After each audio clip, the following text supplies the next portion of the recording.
Hello everyone, I'm Faded Oasis. Thank you for tuning into my stream here on twitch.tv/Faded Oasis or watching the VOD on youtube.com/@Faded Oasis.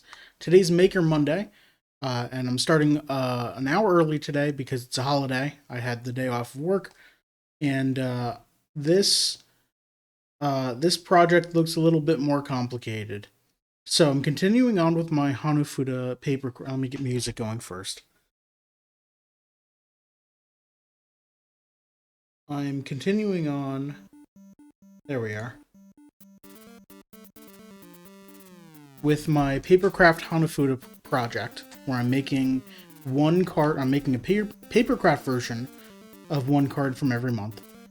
This month is June, the butterflies with the peony, and it looks at first glance very simple. Only 3 colors, should be easy. And then I'm looking at all of the detail of the peony and the leaves and all of the detail on these butterflies and how complicated it actually is. Actually, you know what? The one on Wikipedia is the one you're seeing on screen right there. Yeah, right there is very simplified. The Nintendo version of this art. Let me see if I can autofocus that to here. There we go. You can see all of the different lines on the butterfly, and I guess the peony has the same number of petals, it looks like. The leaf structure on Wikipedia is a lot simplified compared to Nintendo's. So again, I will be making the Wikipedia version, or attempting to replicate the Wikipedia version. How'd the Lego Bowser go? I'm still working on Lego Bowser. Currently, Lego Bowser has a torso, legs, and half of a head. He is still missing the rest of his head, his shell, and his arms. But that will have to wait for next week's Mario Maker Monday stream. Yeah.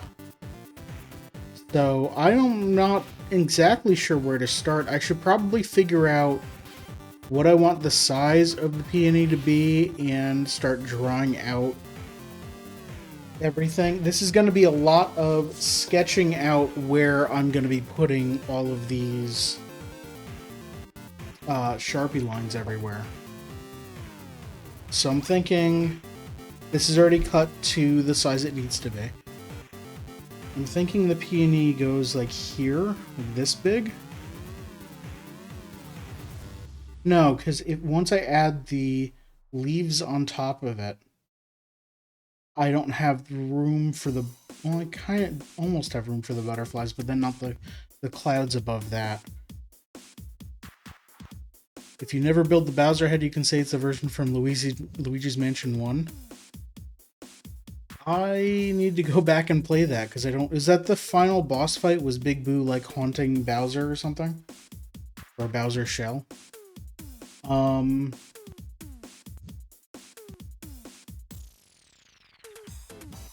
problem is, if I don't...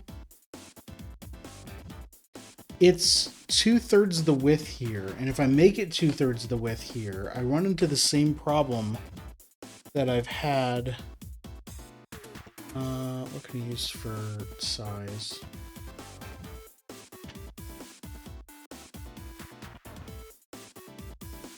Like, I could go with...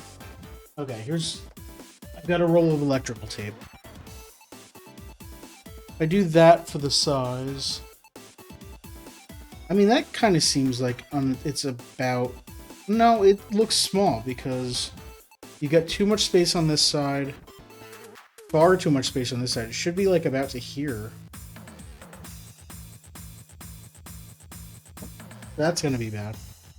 If I do...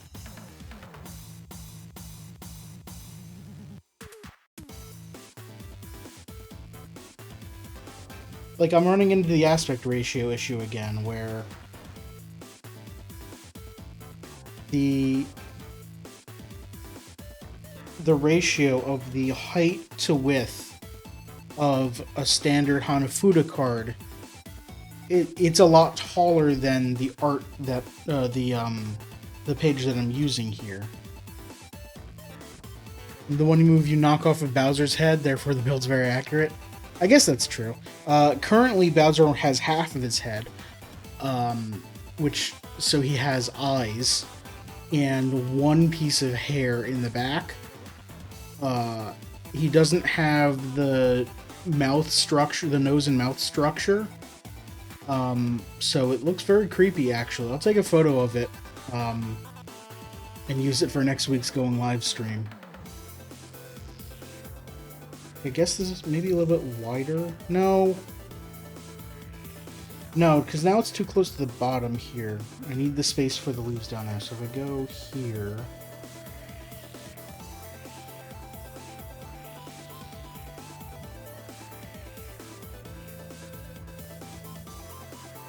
I'm drawing very lightly so that I can erase it, which probably means that you can't see what I'm doing. Sorry. Okay, that's a decent size. And then I can do butterfly here.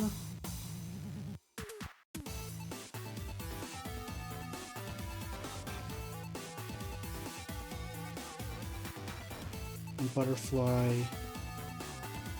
here.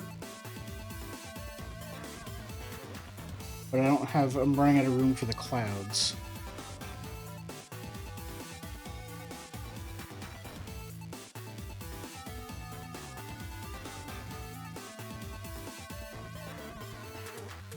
So I think a little bit, the Peony being a little bit smaller than this, it will be good.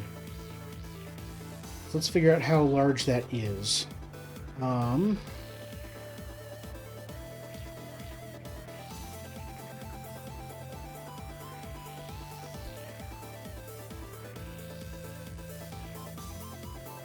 Alright, so it's 5.5. So if I do it 5 inches by 5.5, maybe that might be good.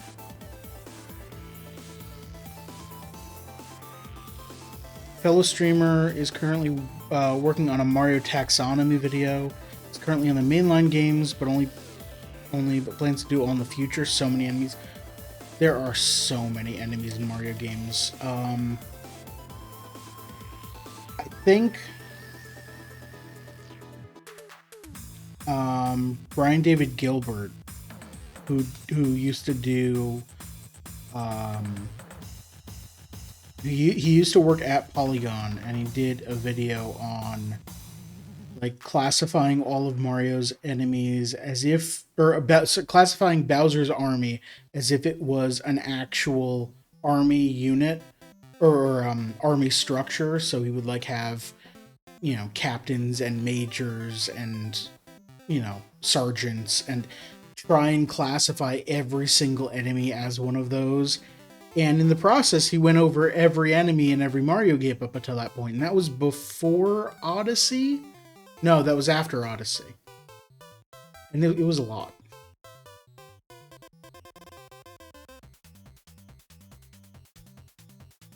Alright, so I said 5, but it's 5.5 by 5.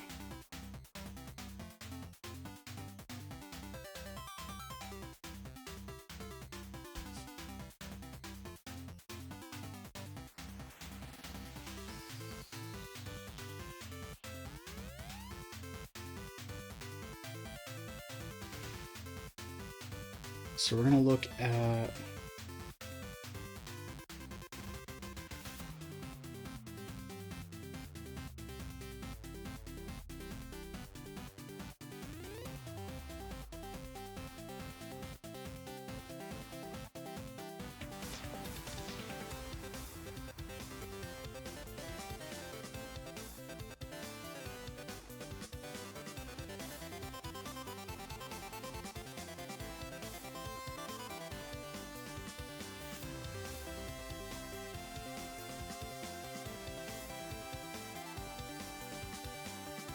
it's decent.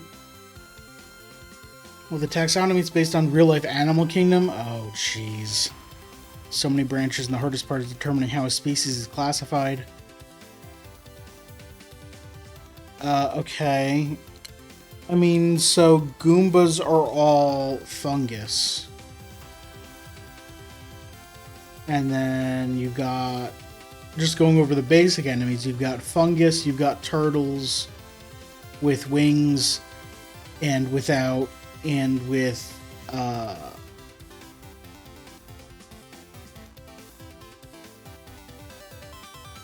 there are parachuting ones in Mario World? I don't remember. There's a lot.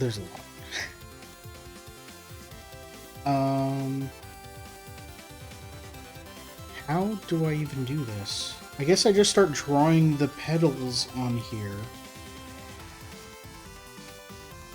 So there's 7 petals around the outside layer.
Along the way, there has to be some branches and categories just to get them all.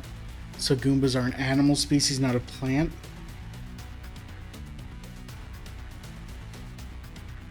I mean, we don't necessarily know that. There are some funguses that move.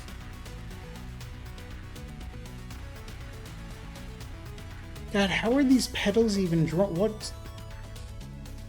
Do I start with the inside and go out? Because it looks like the way these are overlapping. Okay, now I'm starting to rethink. Do I cut out each individual petal and build the flower? And that seems like it's the wrong idea.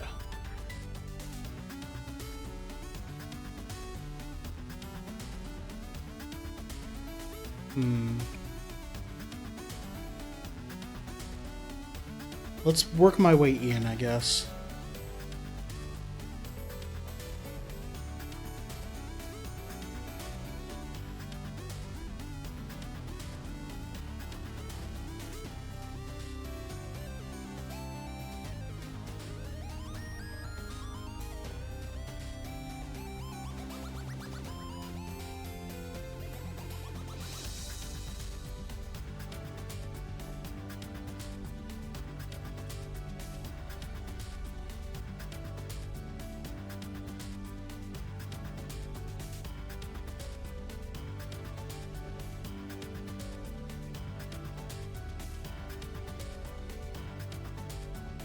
Okay, so I've kind of got like a weird blob here.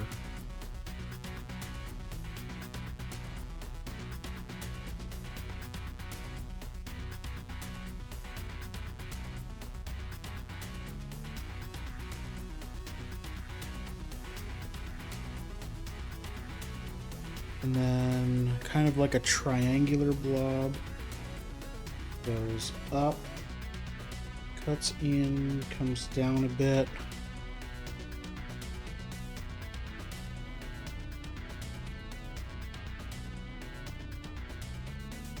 Then like a jelly bean down here.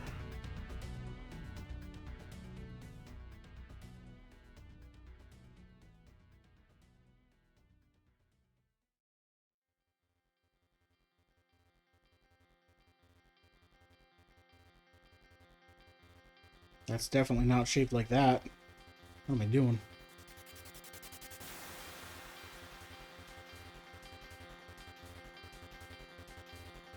And this is too low on the page. I'm going to run out of room. Okay, I start over. I'm going to work on this side now.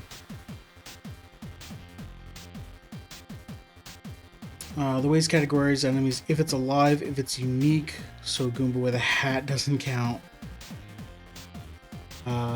Big, small, big, gold, and undead don't count unless they have more one mainline game. So that's weird. So, like, Dry Bones obviously counts, because Dry Bones has been in a lot of games since Mario 3. But Mario Wonder has Dry Goombas. And I'm pretty sure it's the only game that's had Dry Goombas. And not counting Dry Goombas seems weird. I'm just gonna go from the middle here, I guess.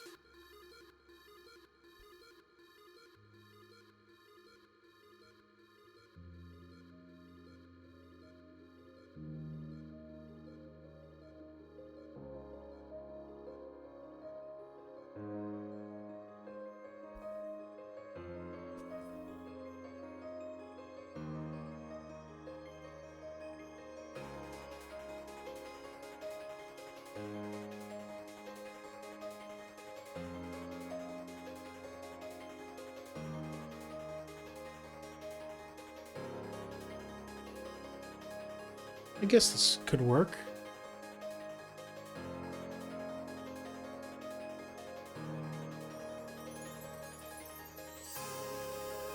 A little too wide there.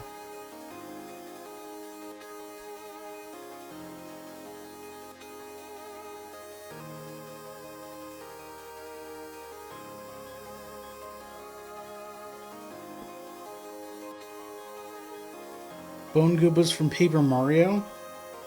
Oh, they were in Paper Mario, weren't they? Okay. He's done that because unlike Goombas, they have a resistance to stomping, can throw bones, and are more related to Gloombas. Right, there are like 5 different types of Goomba. There's Galoombas, Goombas, oh, why can't I remember any of their names? This is something that Brian David Gilbert went on about, how there are a lot of different variants of like the Goomba, and also how fun it is to say Galoomba. I don't disagree.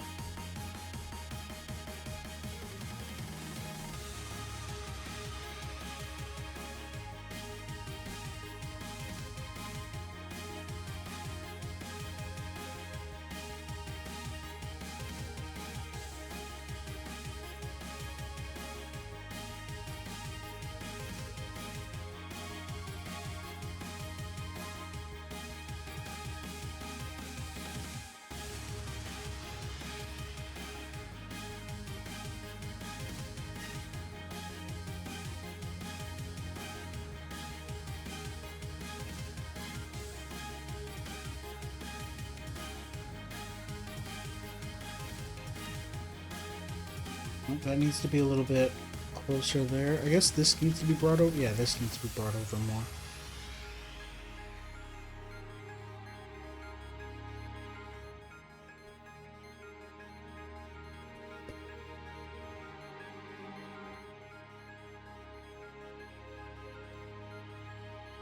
I need to do this one next.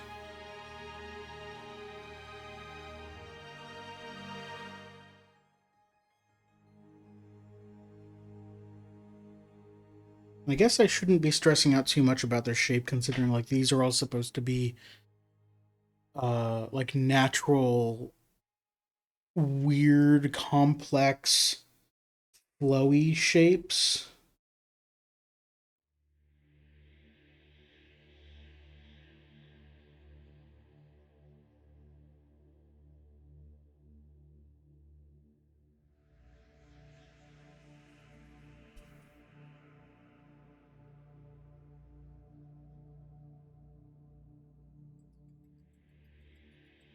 Not like that though.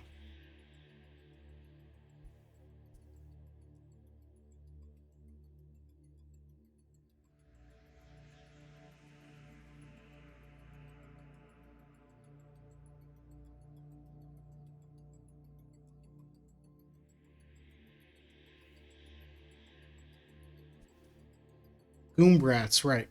Goombas, Goombrats, Galoombas. The tall ones in Wonder that don't really have names. Gloombas. Headbonk Goomba. Yeah.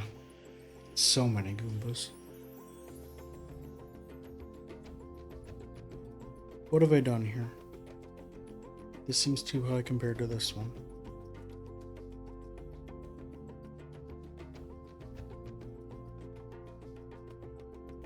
There we go.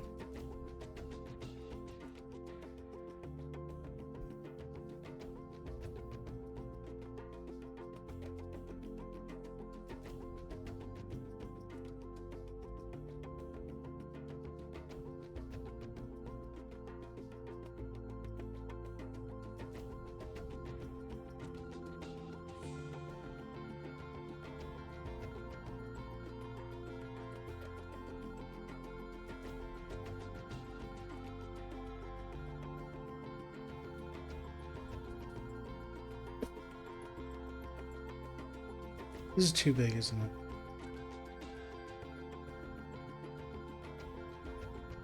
it? Okay, it's about 5 3/4 across so far. So that's actually not too bad, I guess.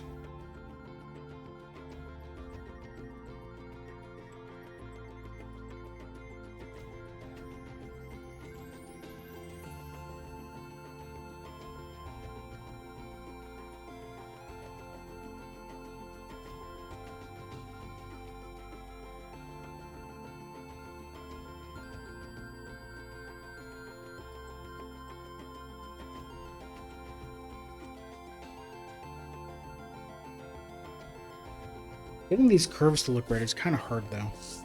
Alright, how tall are we? I'm worried about that.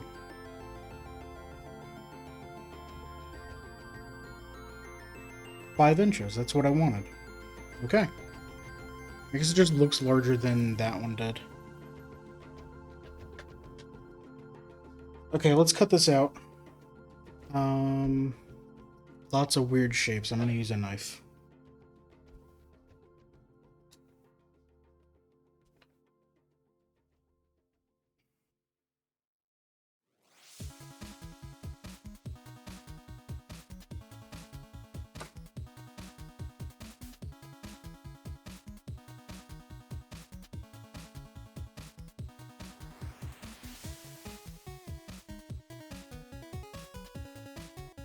Koopas are easy to categorize into two distinct variants, quadrupeds and bipeds. Now I'm trying to think of the most notable quadruped Koopa I've seen. I haven't read the rest of the message though.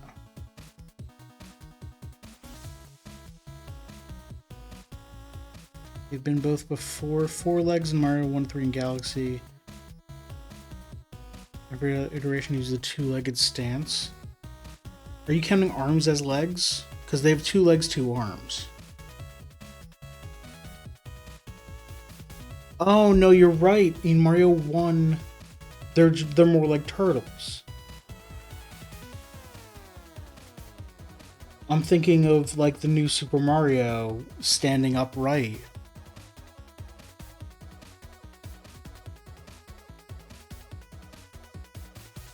One, 3, and Galaxy?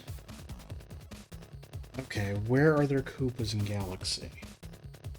I'm sure you're right. It's been a while since I played Galaxy, so I don't remember.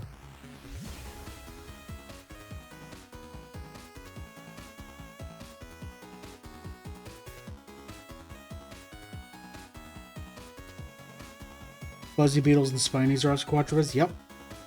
And the Sarasaland Koopa, which explodes. Yep. Turns into a little circle and then boom.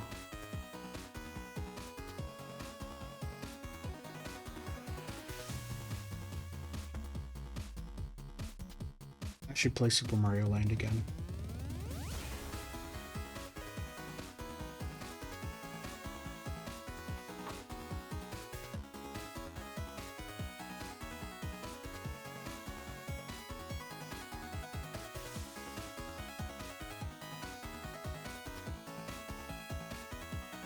Okay, it's easier to get these curves looking more natural with a knife than with my pencil. Because I kind of just do a swoopy motion and suddenly it's very smooth. The Bowser Jr. boss fight where you throw shells at the ship? Yes. Okay. Thank you.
Ooh.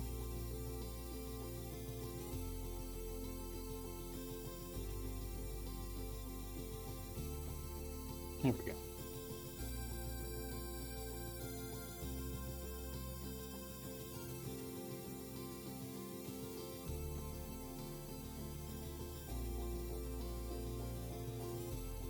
There we go. Okay.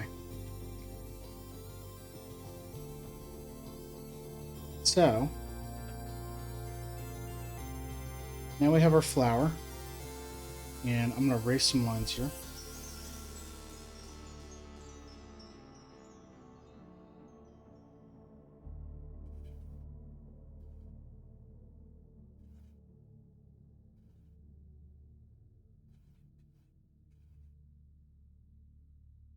So the next step is going to be the gray leaves.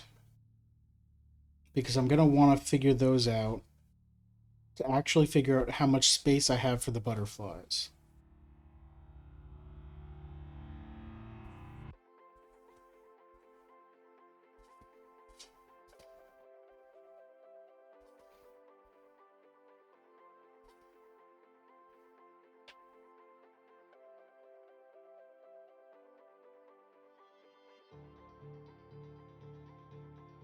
And actually, that looks pretty great for sizing. Okay. So we've got 4 large leaves and then 2 like tiny leaves up top. It can be one piece.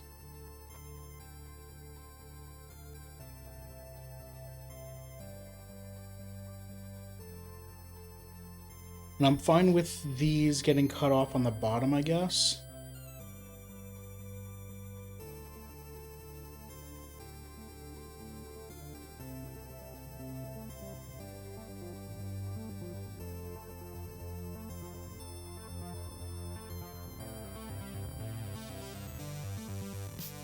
So coming out from about here, just going.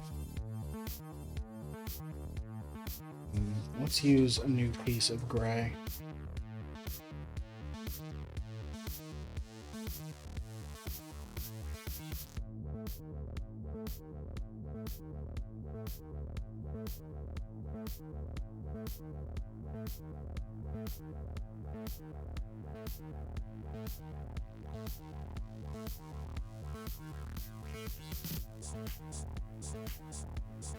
Coming out from about here.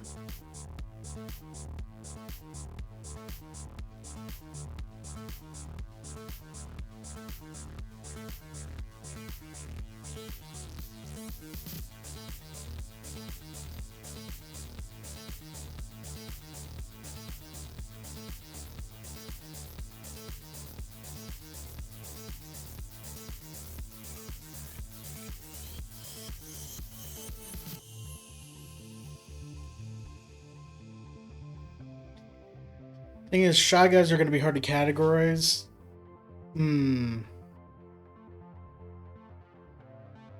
So, Fat Shy Guy is a different species, I believe.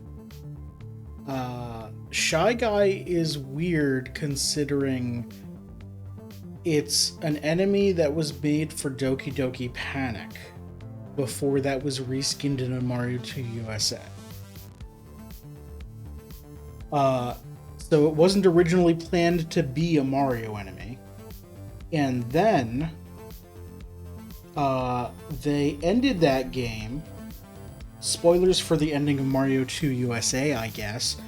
Mario wakes up, the entire thing has been a dream.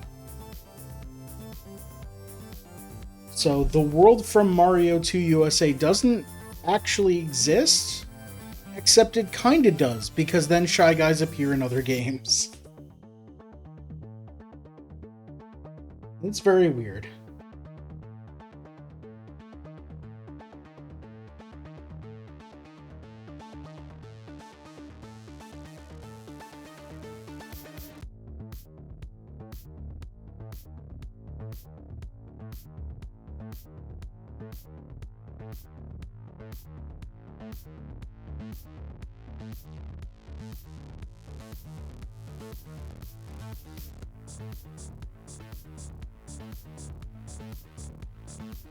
Okay, so that's a good place for that.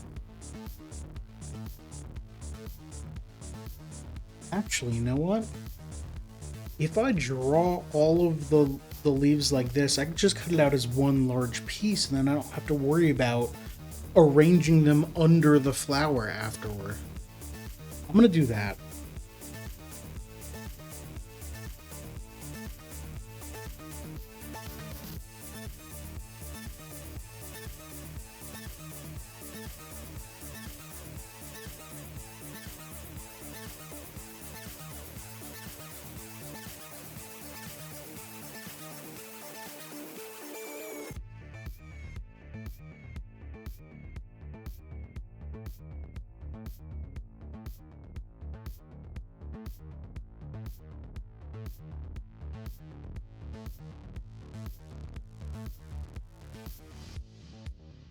Although this looks kind of small compared to the page.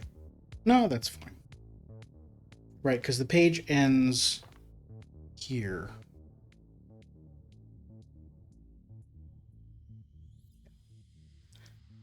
Sniffits and Fly Guys are kind of Shy Guy variants, but not really. They made only one appearance post Mario Bros. 2.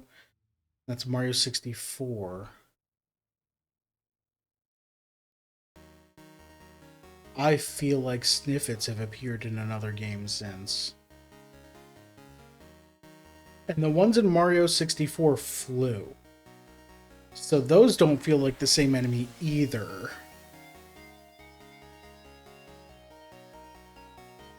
You could vouch for Mario 2 Yoshi's Island. That's a Yoshi game, so spin-off? No, that's a Mario game. You're controlling Yoshi, but Mario's riding your back the whole time, and it's crucial that Mario be there.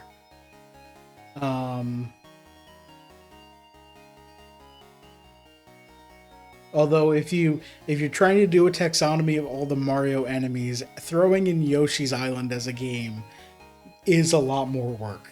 So I can see why you would want to say no, we're not doing that. This doesn't seem wide enough here. This should be like back here.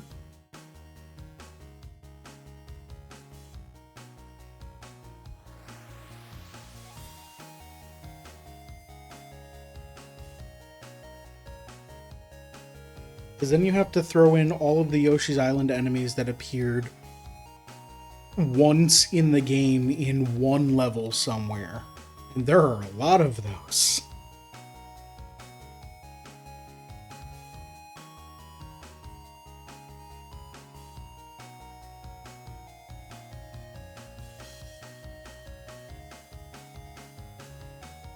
Yeah, this corner's actually way further out than I have it here. It needs to go like that. Which means this needs to go further out as well.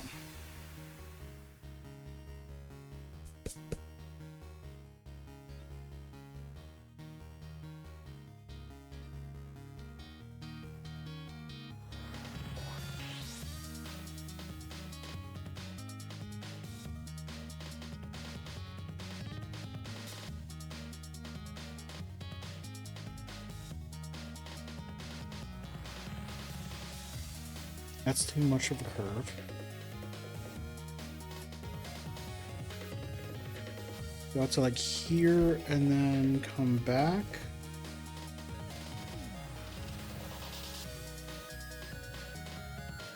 Not low enough.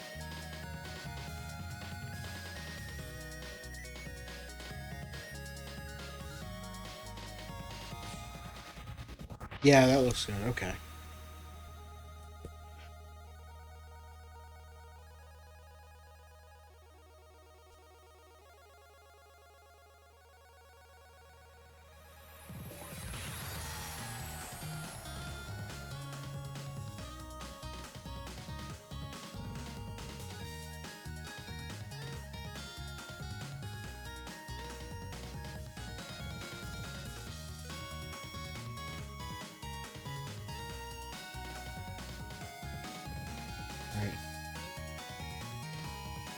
This seems good, so I'm going to trace the outline of this flower so I can always line it up afterward. There we go. Okay.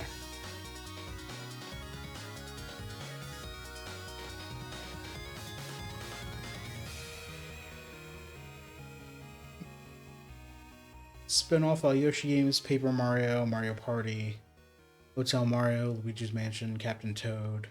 Yeah. Decided to include Donkey Kong? Well, because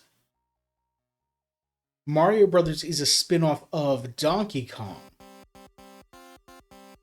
So if you're doing taxonomy anyway, you already have like this evolutionary pyramid where everything evolved from a few different things and everything's branching downward from different points. So you can also like do a taxonomy of the games where Donkey Kong, the arcade games, started it all. And then from there you have the Donkey Kong Country games or the Mario games. And then from the Mario games you have the Yoshi's Island, the Mario Party, etc. Mario Kart. And yeah. So I guess it makes sense to do, I don't know, whatever.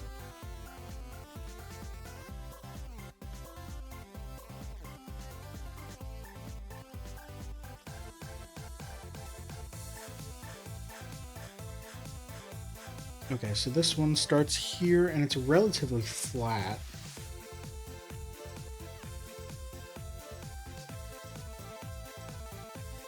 And then comes down to here.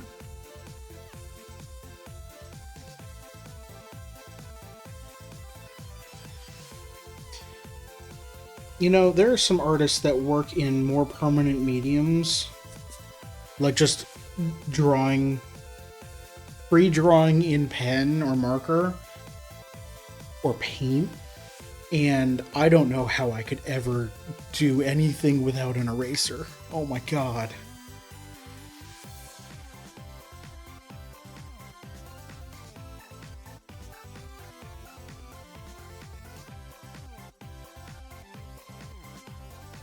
Not that I consider myself a good artist or anything like that, but, you know, I am branching out and trying things.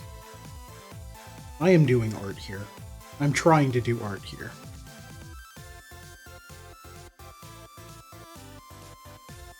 I am heavily referencing and copying things, but, you know, it's the thought that counts? I don't know where I'm going with this.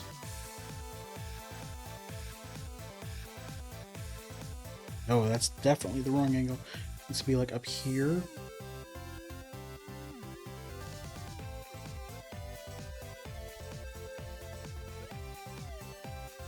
That's the curve I want.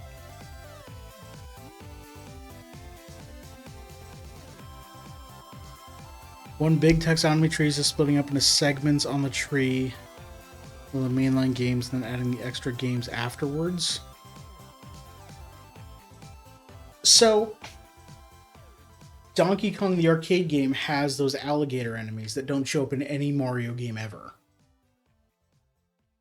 And, like, there are so many things. That's so hard to do. I don't know.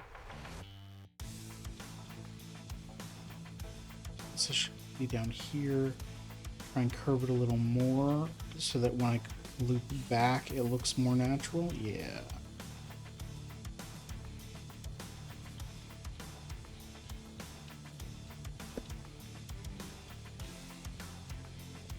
And then that shouldn't be as steep there. It should come down to like here.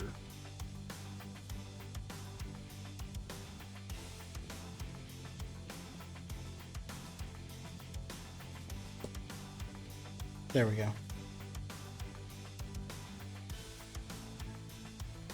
Line this up again.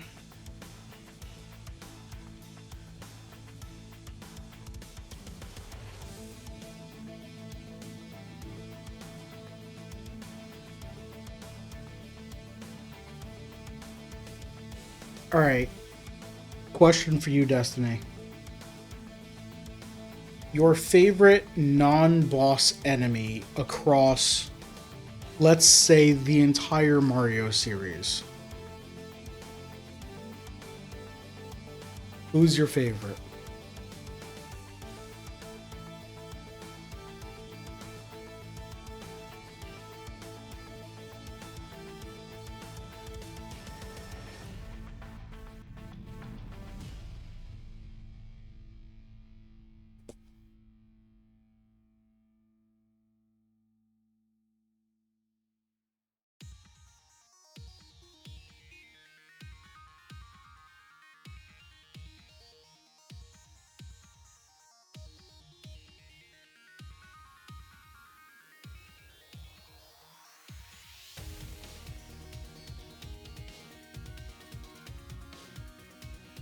I definitely have an answer for this, for who my favorite Mario enemy is.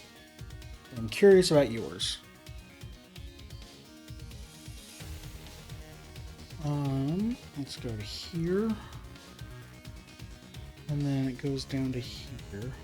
This definitely can just go right off the edge of the paper.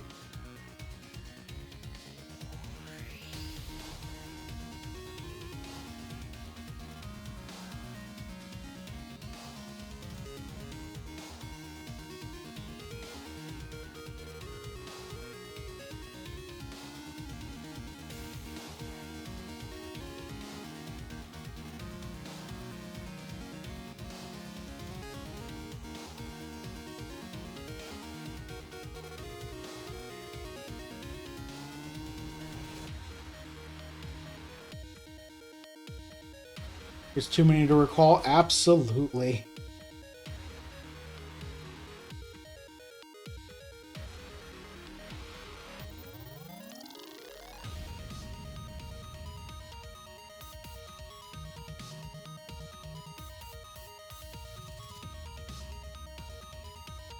Let's do that for that one.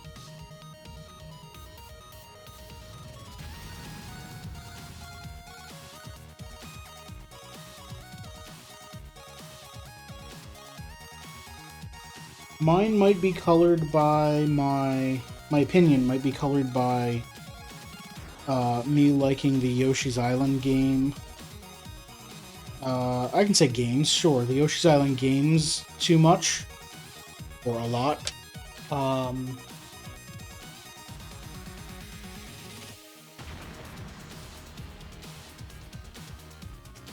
This one's mine. The Shy Guy. Actually, I knew this. The Shy Guy. Absolutely. Snail Corn from Mario Brothers DS.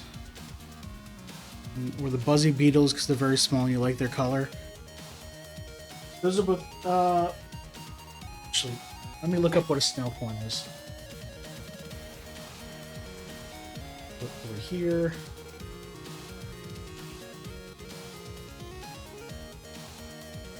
Super Mario Wiki. Let's see what we got here. That's tiny. What the heck? Nope. Okay. Let's.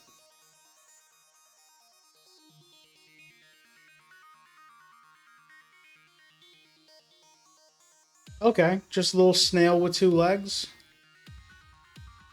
I don't remember. It's been a while since I played Mario or New Mario DS, but I don't remember that enemy.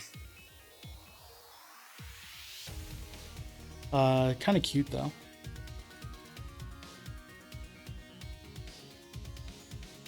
They appear only in that one level. Wow.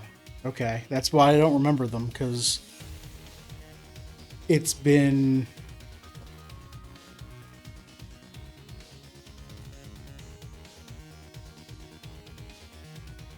When did that game even come out? It must have been like 15 years since I played that game.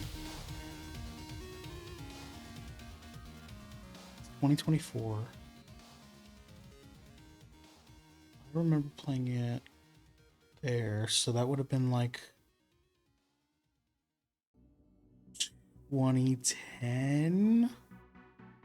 Yeah, I don't know.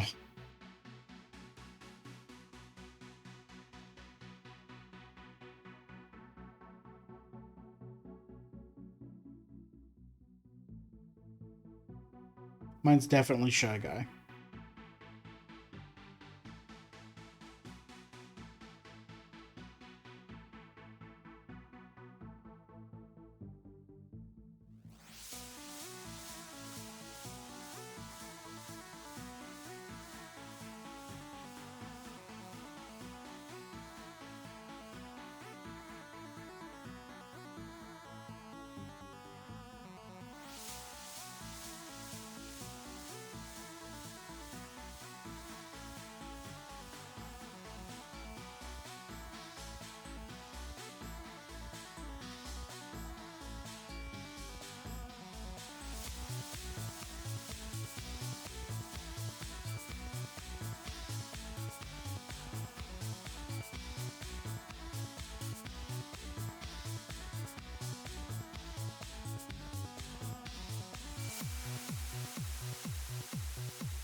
Having trouble getting this one leaf looking right.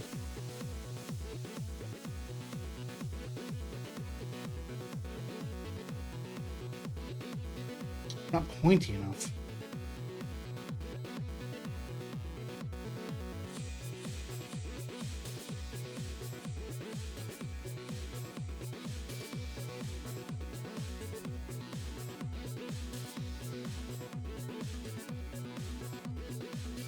There we go.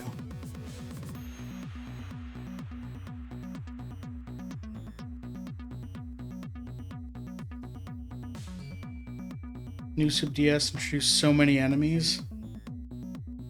I guess it did, considering that was Mario 4. That was the big thing about it, that they were finally making a new 2D Mario game. And considering Mario 3 and World both introduced so many new enemies, It makes sense that Mario 4 would have too.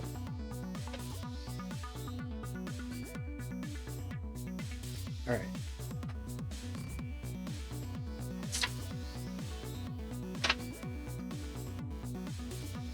Alright, now let me cut out these leaves.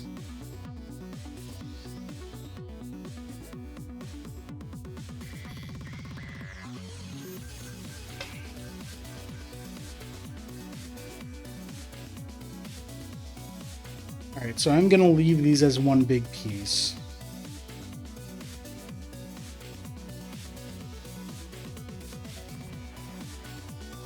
Piranha plant are weird. There's so many variants. Variants with the same name, different designs. Why does it have a bone variant? Because wonder. That's why.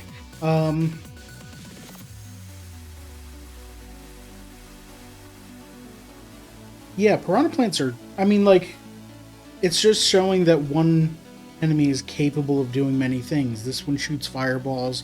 This one just has its mouth vertically. This one hovers a spike ball up and down. And that's all in, like, Mario 3.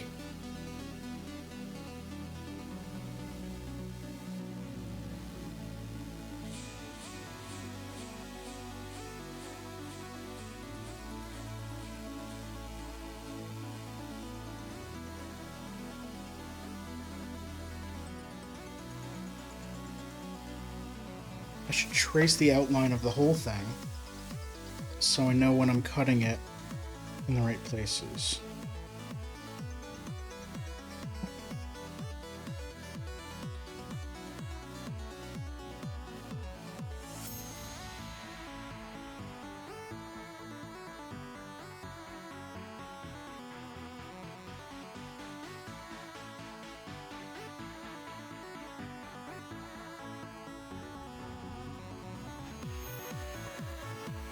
There we go.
Bone platforms in New Super Mario Bros.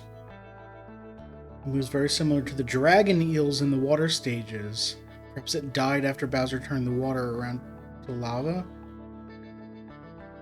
That is iffy, because then you're questioning about all moving platforms, especially platforms that don't seem like they move on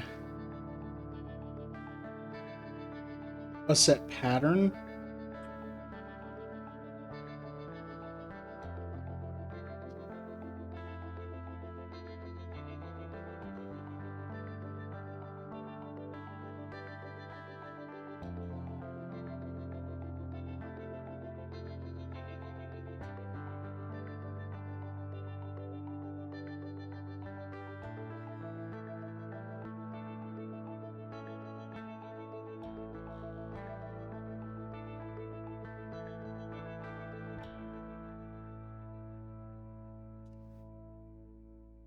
The bone platform also screams. I don't remember that. I believe you, but I don't remember that. Maybe I just blocked that on my head because it was too traumatizing.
Every time it goes downhill, it screams.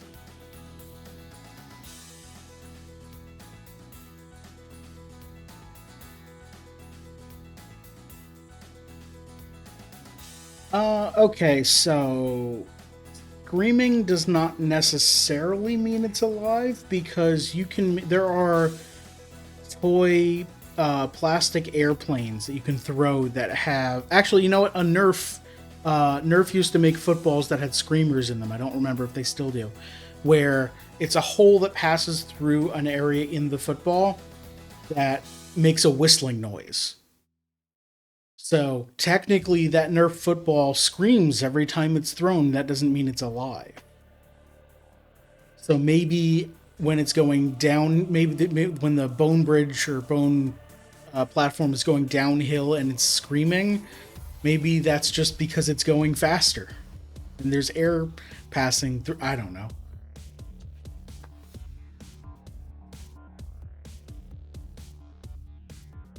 Literally, a talking signpost from Galaxy should also count.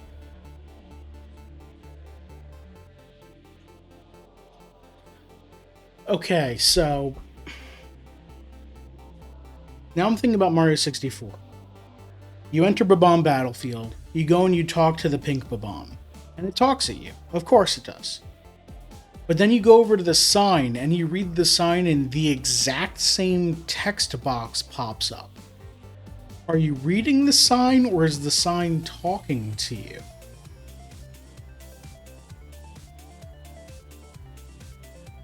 Its eyes are glowing the same color as dry bones.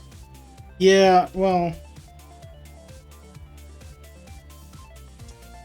something that's used as a platform and not as a way to damage Mario is a lot tougher to classify as an enemy.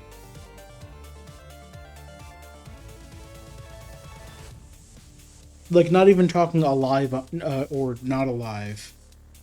Talking, is it an enemy at all?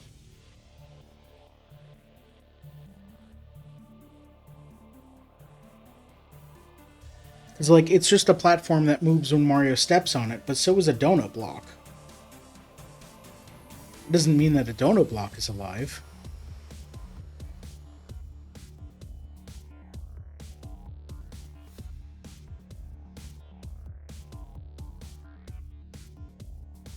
Again, Galaxy Games, he literally shouts, "Hey, Bill the Bill." Oh, the sign. Yeah.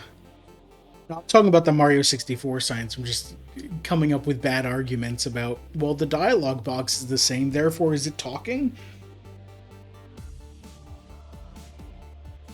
So yes, Bill the Billboard is alive. I wouldn't necessarily call Bill the Billboard an enemy.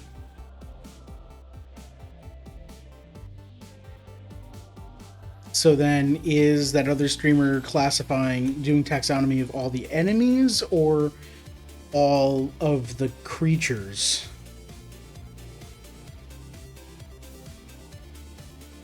And then are they including humans or Mushroom Kingdom residents?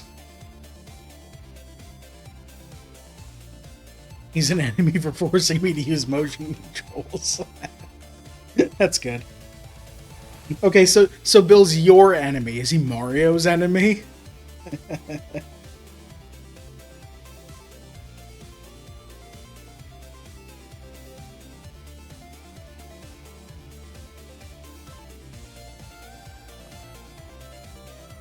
Just doing cleanup on getting the rest of the page out of here.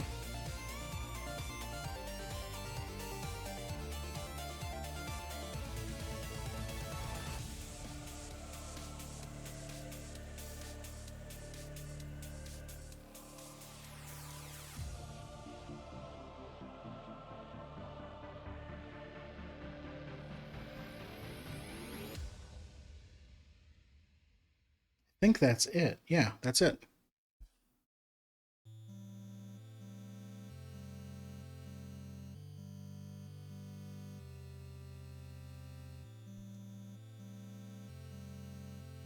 Was it 6 already? It is.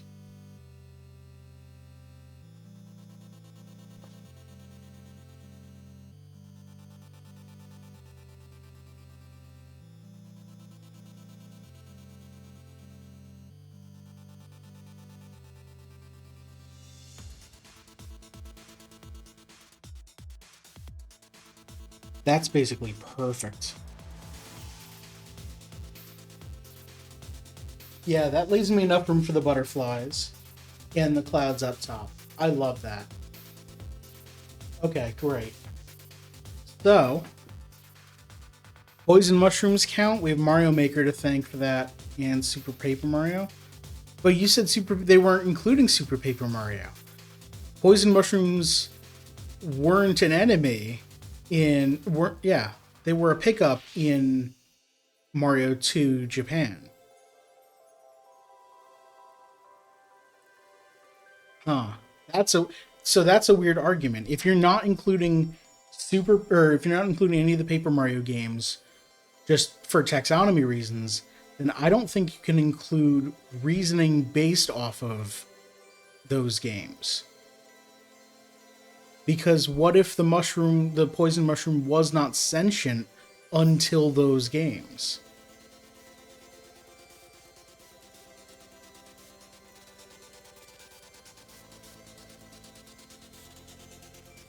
And I would definitely call Mario Maker a spinoff.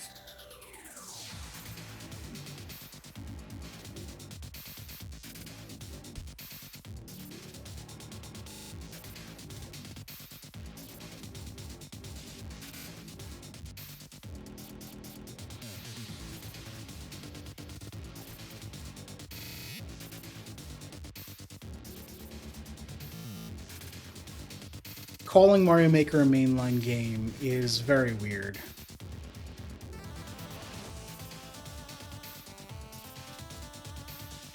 That game does so many weird things. It doesn't have new enemies, but it has a whole bunch of variants. And it has all the mainline games in it. No, it doesn't. You can't make all the Mario World levels in Mario Maker. Mario World does some things that, like, I think for every one of those games, the game itself does something unique that Mario Maker leaves out, because including every single thing would be too much. It's Legend of Zelda 2. Yeah, Alright, I'm gonna take a break, because it's break time. It's past 6. I need to take a break and run some ads, because Twitch is getting pissy about it. Stick around. I'll be back in just a few minutes. You're not going to miss anything. Coming up, I'm going to figure out what the hell I'm doing for these butterflies, and the clouds should be easy. So I'll do that too. I'll be right back.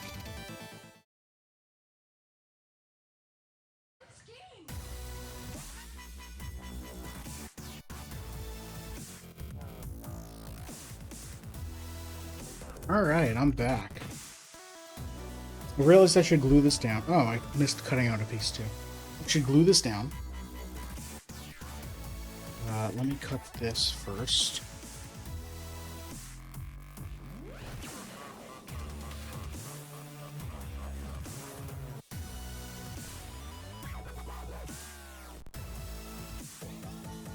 There we go.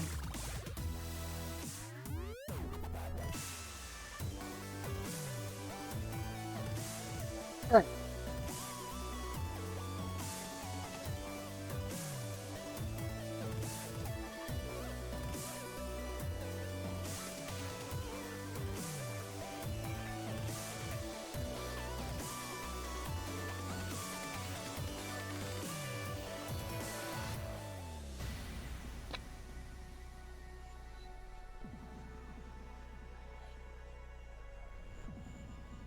I need scrap paper.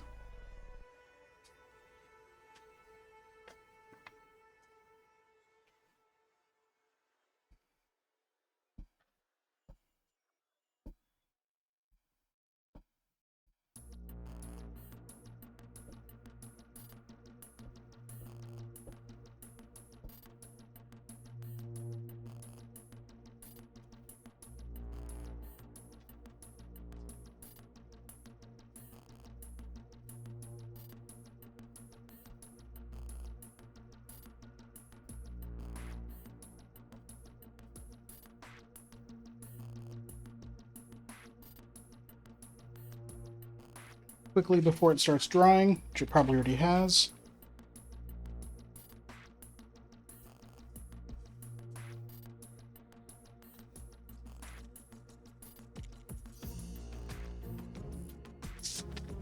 Get out of here.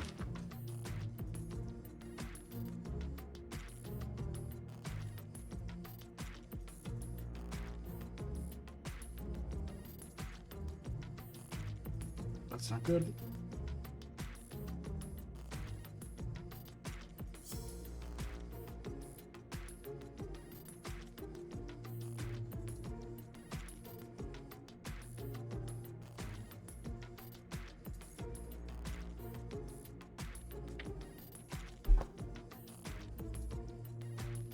Okay, and there we go.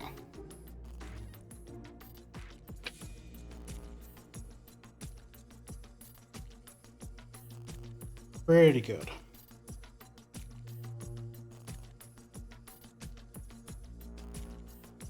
Gonna flatten it some more.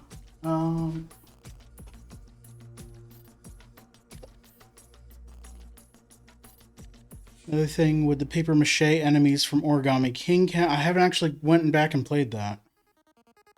They're capable of independent thought, and some do act differently than the smaller counterparts. Yeah, then they'd probably be a variant.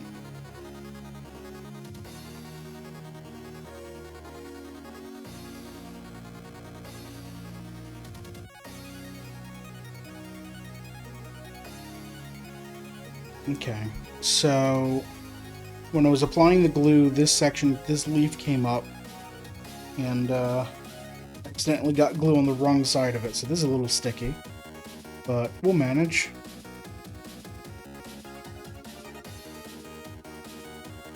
Put this aside. Let's do this better this time.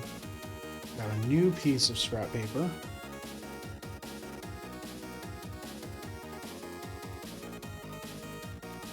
I have not played Origami King, no.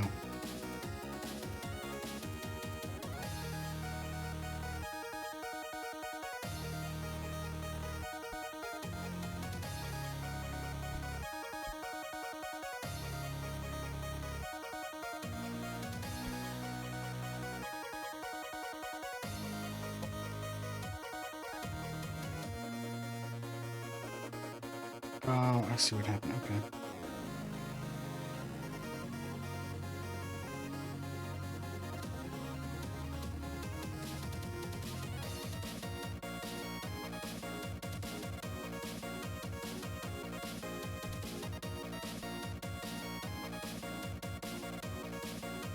Okay.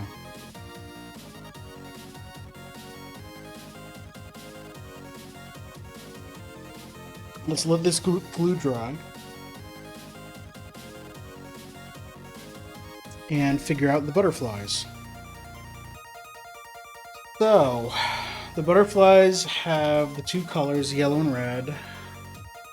Let's set this.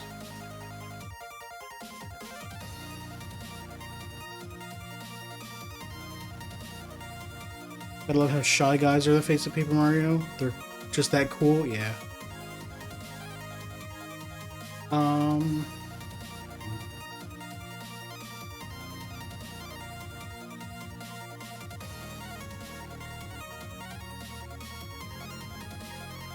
I guess I would do these in two pieces also. Have the red base and then the yellow on top of it, and then the red dots on top of that. Or would I do a yellow base? No. Can you see my cursor if I do this? Yes. Okay.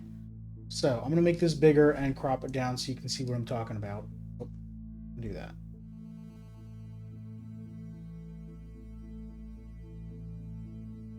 All right. So my mouse cursor is tiny though. Oh, there it is. Okay. So the yellow wings here are on top of the red. So by that, it makes sense to create a large red piece and then place the yellow wings on top. But from this, it looks like this red here is on top of the yellow wings. So is this 4 parts? Is this a base of just like the bottom section here, then the yellow, then the red middle section, and then the dots? That seems like a lot.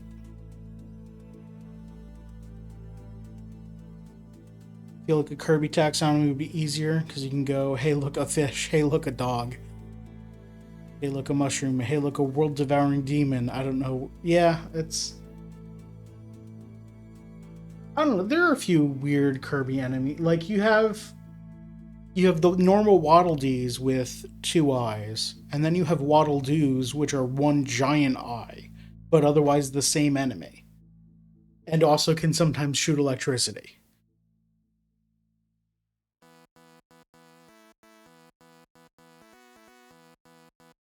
But yeah, you have a lot of just, like, normal animals as well. So I don't...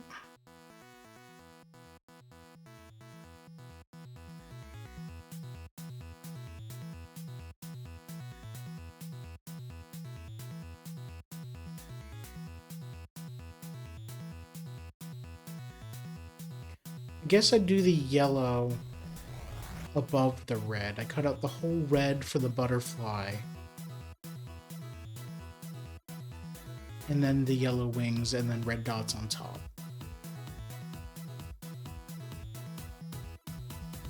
Are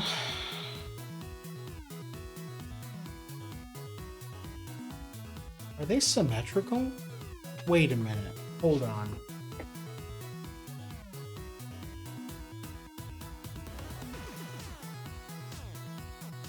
Let me open up paint here. What can you see? What is going... Oh. The white is keyed out? Why did I do that? Paint, properties, filters, turn off color key.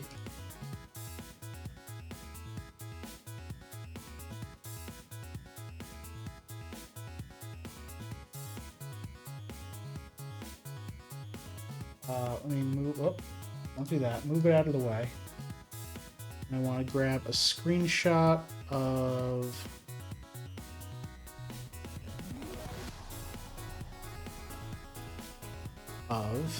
this. Paste it here.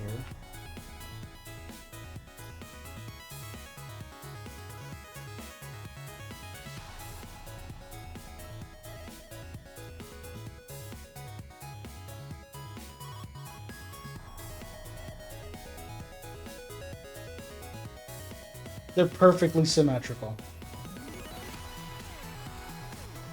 Okay, that's cool, that's cool. I can cheese it a little bit. I'll just make 2 and turn 1 around. Waddle Doos are strange? Absolutely.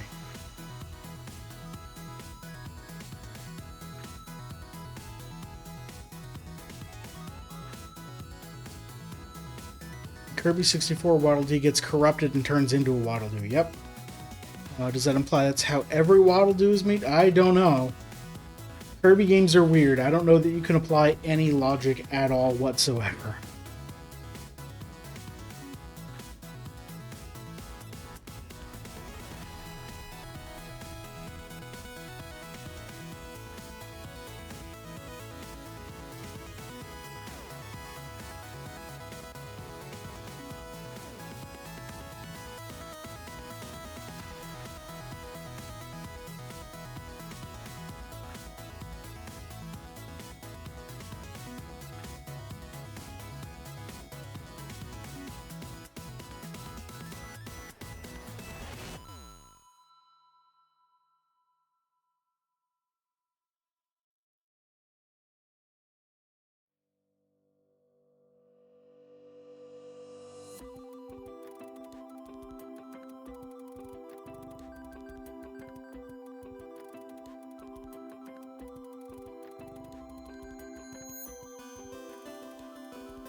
So it's kind of this cone shape in the middle.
Alright, let's cut this out and see how it looks on the page.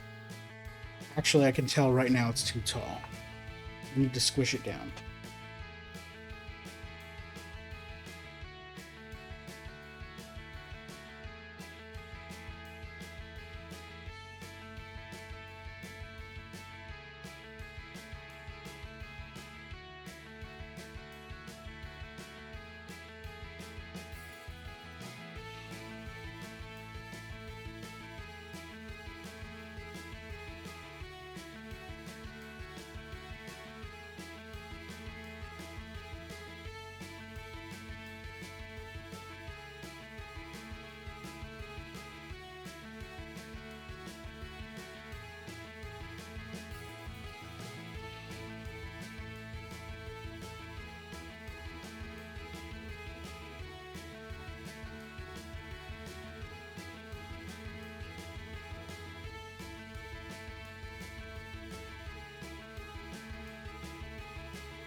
Oh, you know what? This cone, it's not angled right.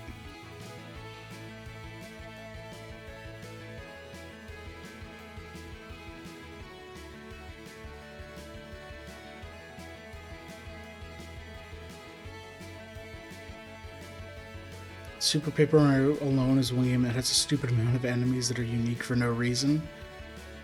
It had to try and keep the game interesting, and it did it with a lot of new enemies.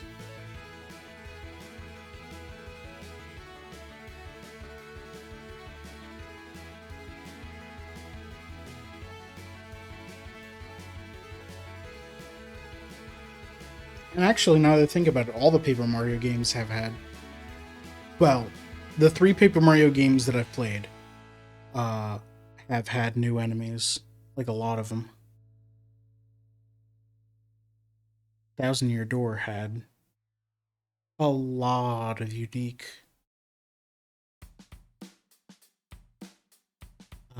enemies and bosses and friends and...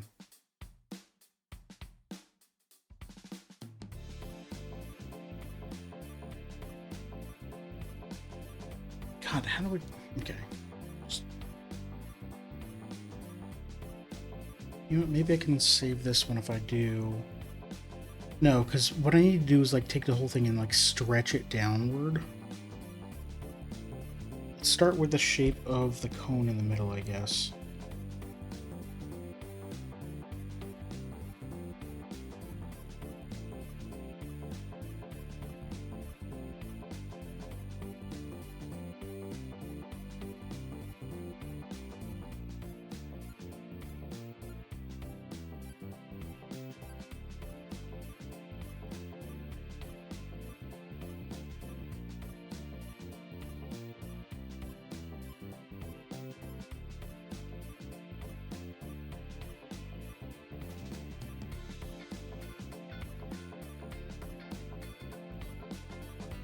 There we go, that's better.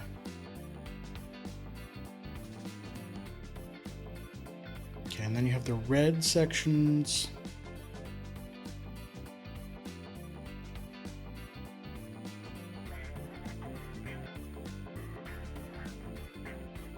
Coming out from like here.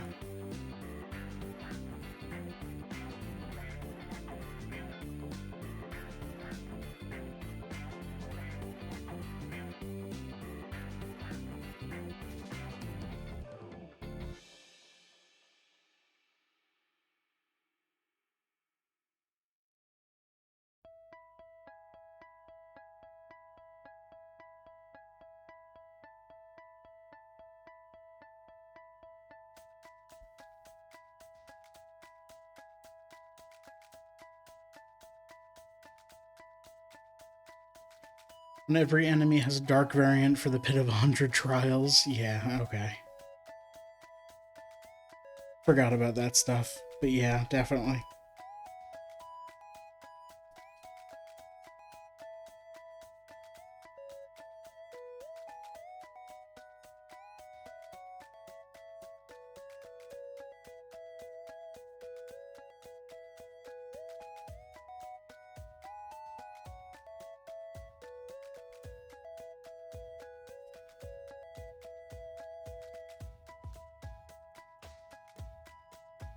I think that looks better.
There we go.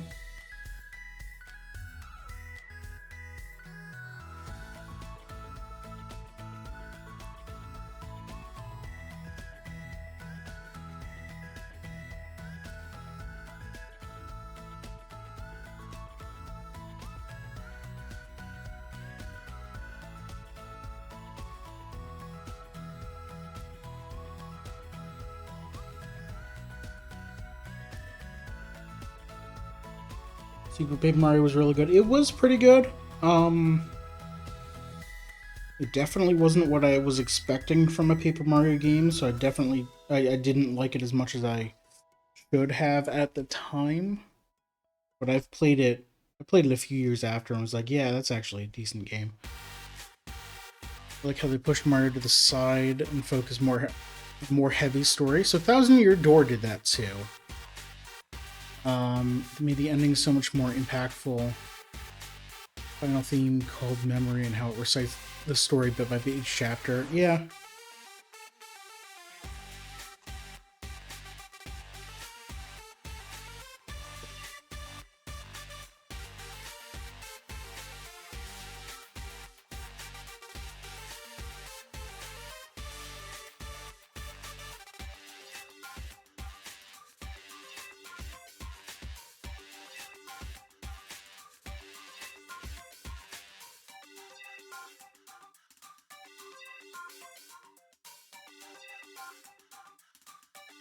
Alright, that's a lot better. I'm gonna cut this out and then cut out a twin.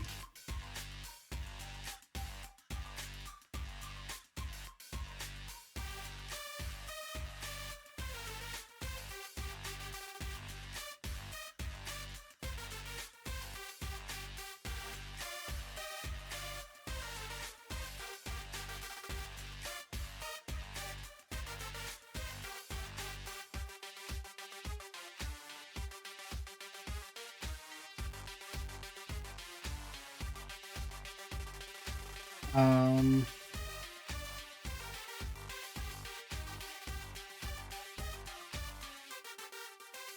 I guess I cut out the full thing and then trace for yellow.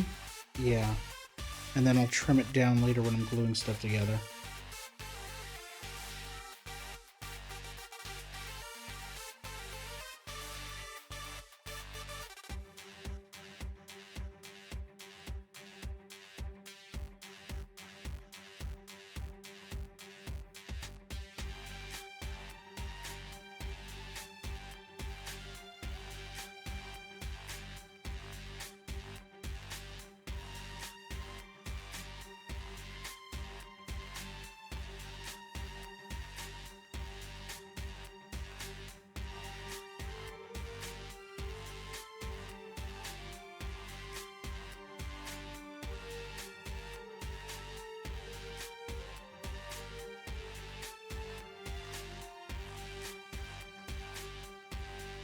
Oh, can't get the angles on these tiny shapes.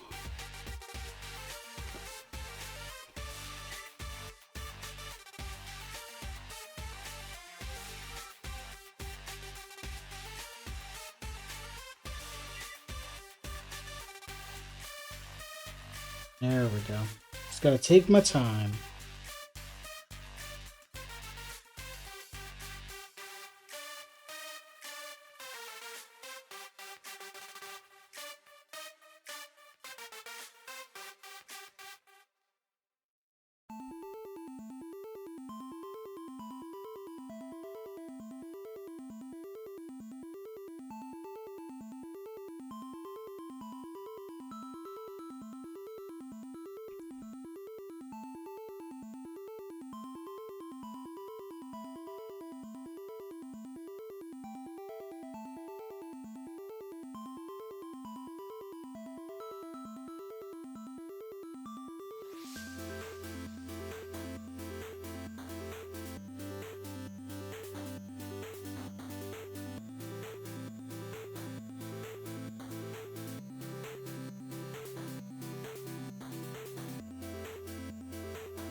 There we go.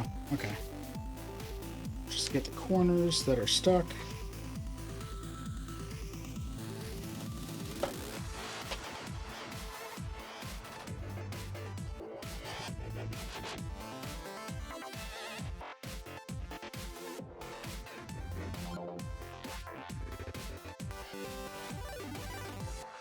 Yeah, it's a good size.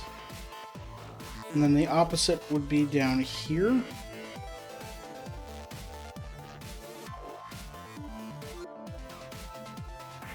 That'll work.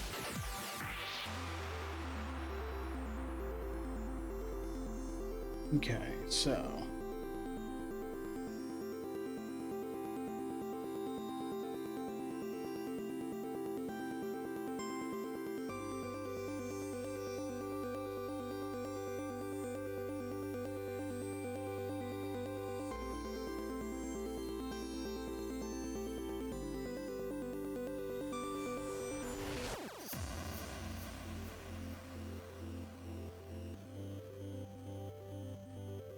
Might get the 1,000-Year Door remake. Never understood the hype or amazement. Just another RPG game. It does a lot of things that Mario games up to that point didn't do.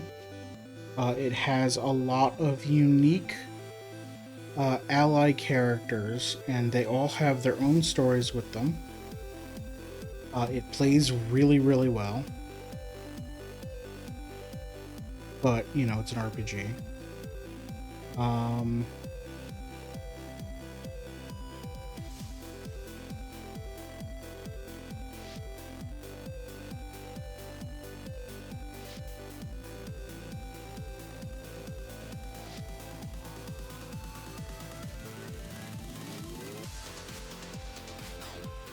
But the story's good.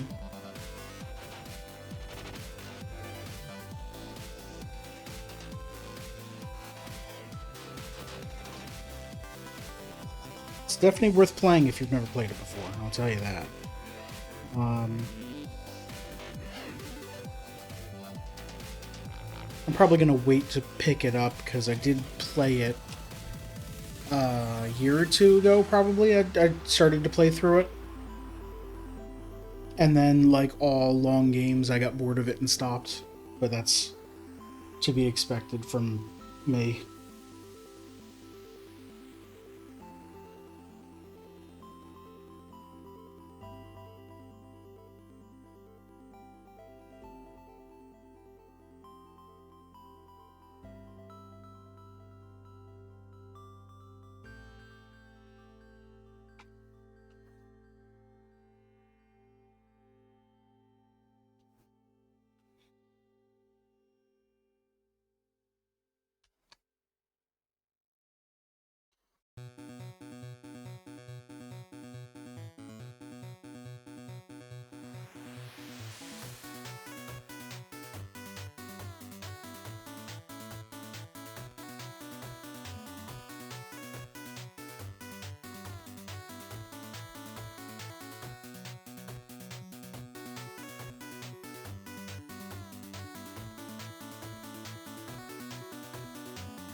The stupid eyes is where I screwed up last time. Or got frustrated.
That'll have to do.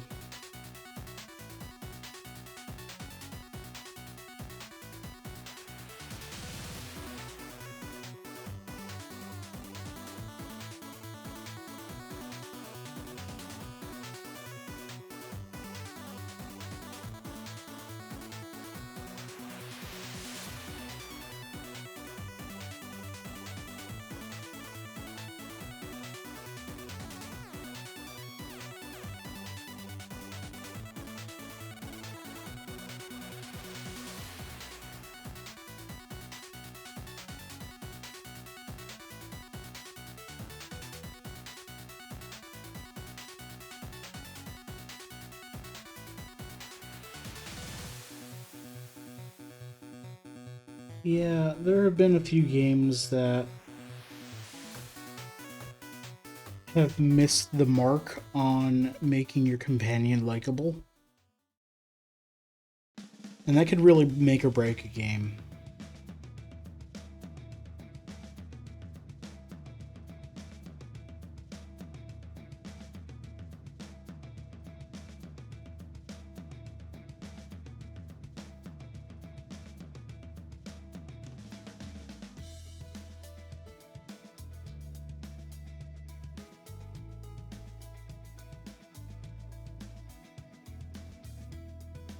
Go.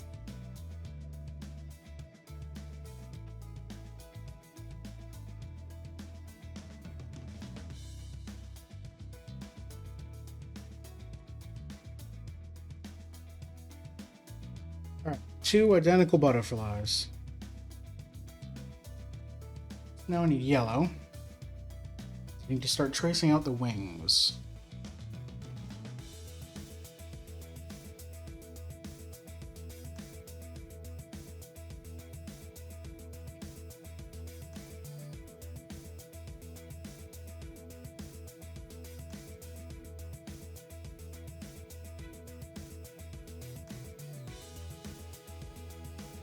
Is there anything on the back of this? No, good.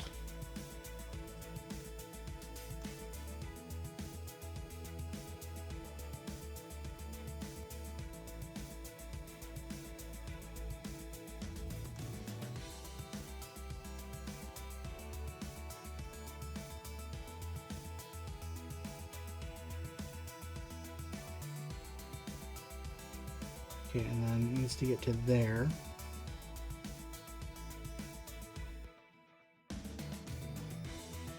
Down through here. So what I'm doing now is lining up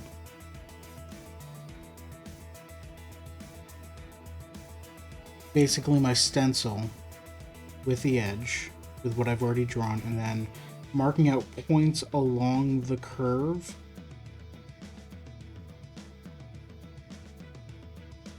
Because I don't want to screw this up too badly and have the curve look terrible when it's glued onto the red piece.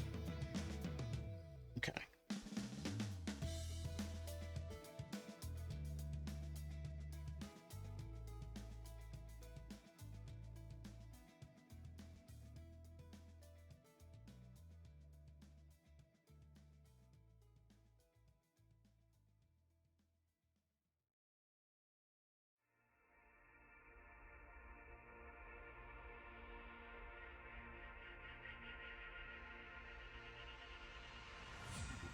And it goes up there, but I need to add the weird bumps. What are there, 6?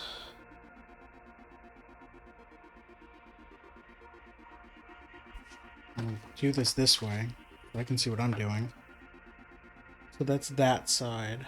5 bumps on that side.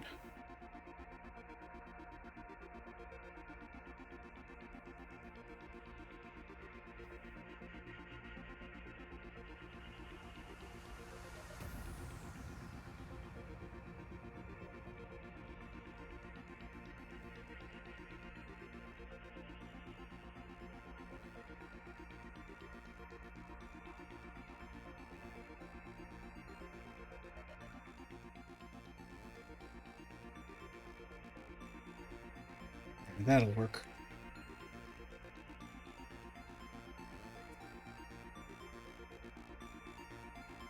Thank you, Destiny.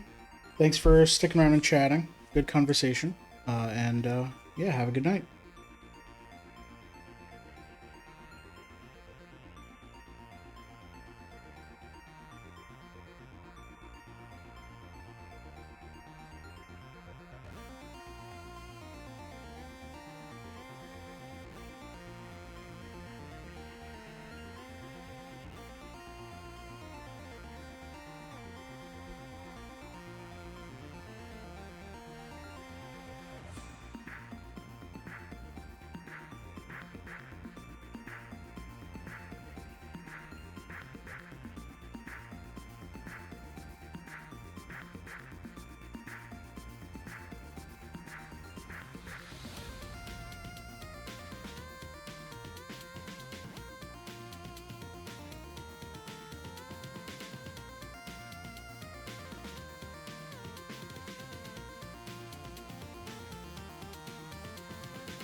And it needs to come up like this, so from like here.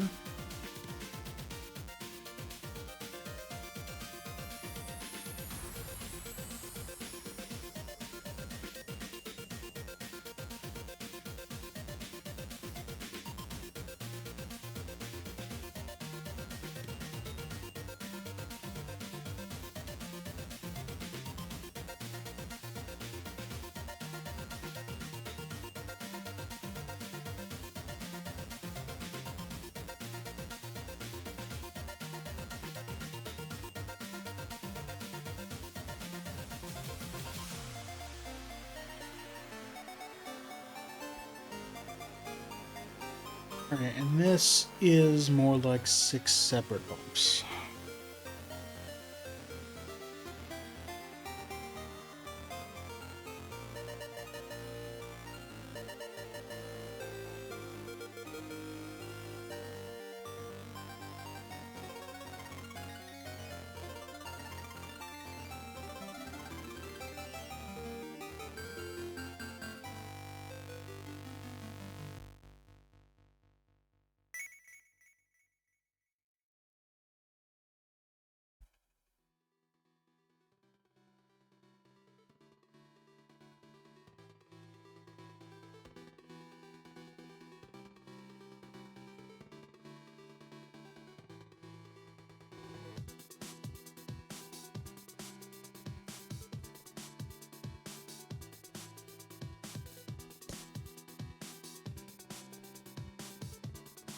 Okay.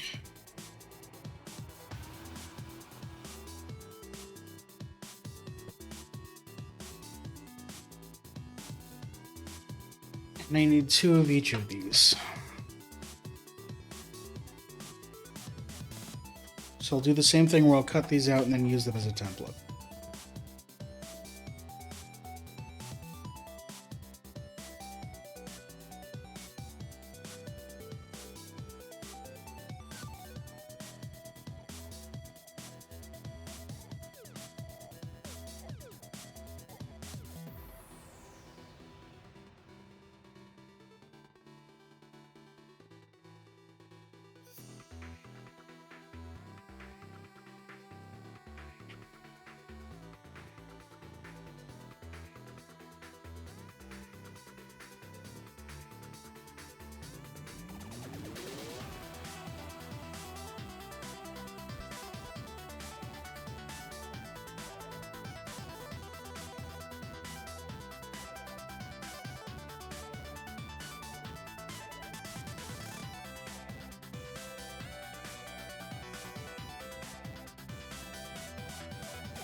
Okay, so which one is this?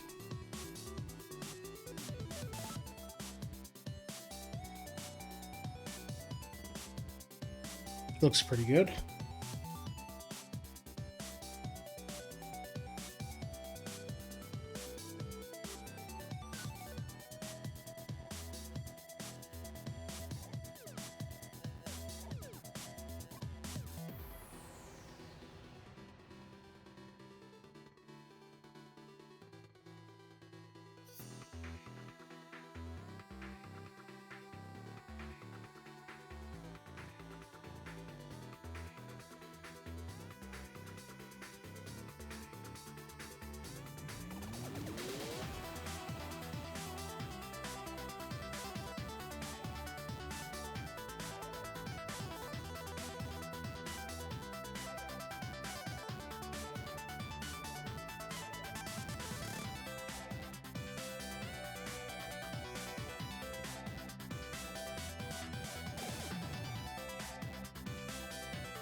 Okay, there we go.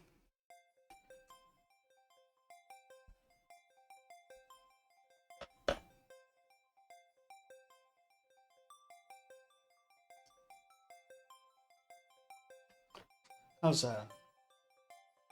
That's pretty good.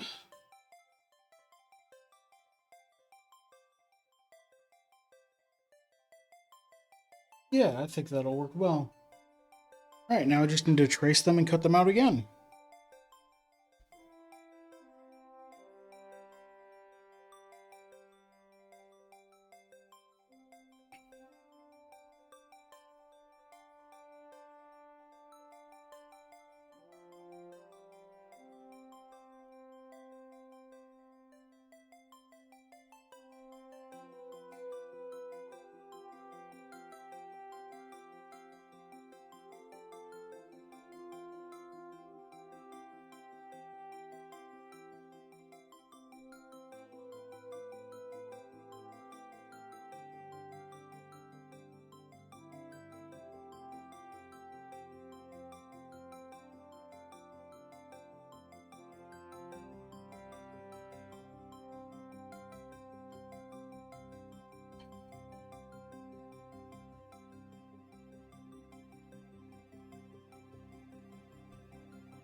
Oh, I'll need red spots after this as well.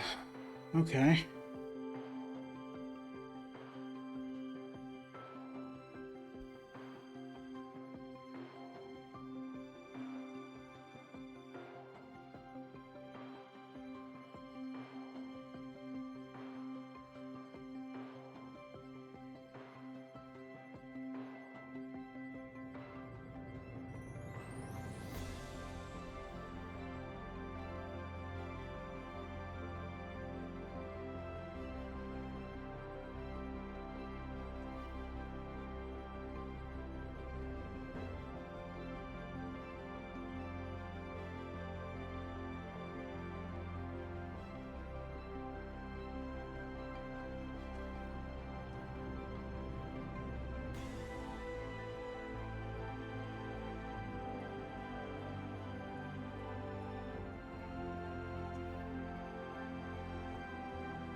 Okay, so then this one will go this way. So this will be, this is on this side. That.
Oh my god, it's past 7. Great.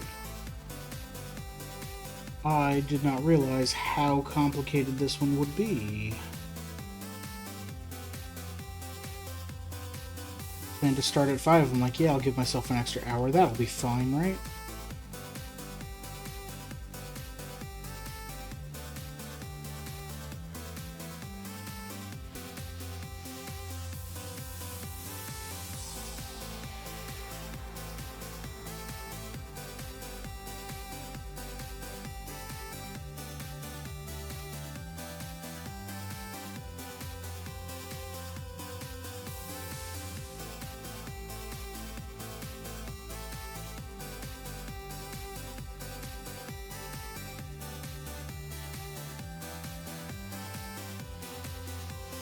Okay.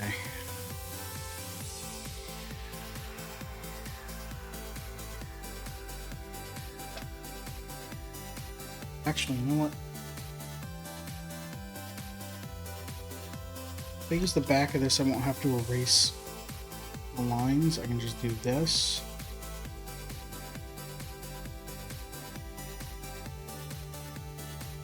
And then flip this as well to make sure that they're opposites of each other and will sit well on the page.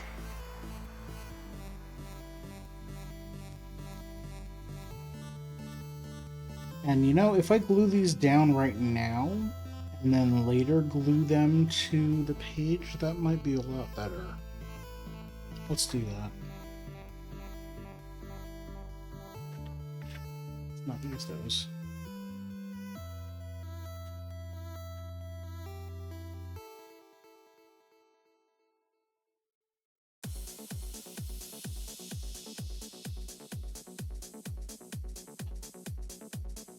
I'm not forgetting something, am I? No. They're the red dots, but I can glue those on after also.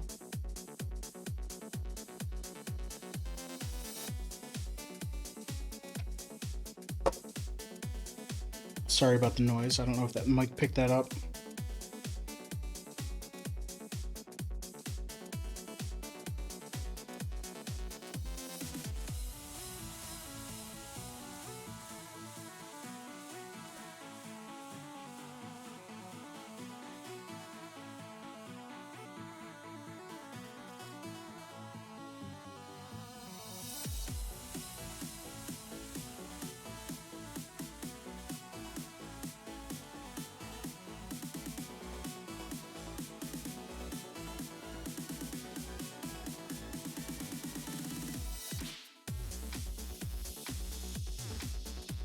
It goes like this, so I glue this side.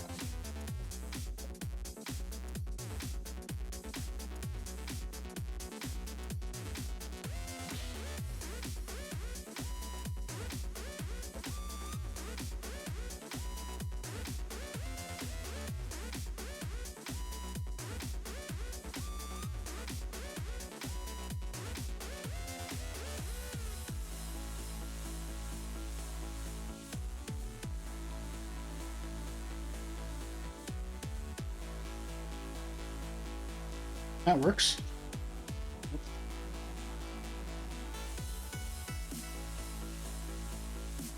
I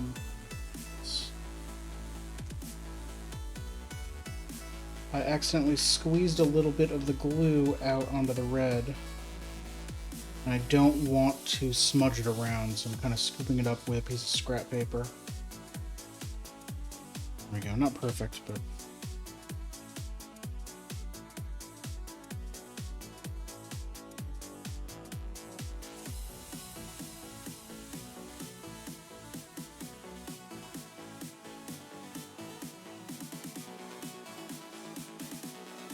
Alright, and then flip these like this.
There we go.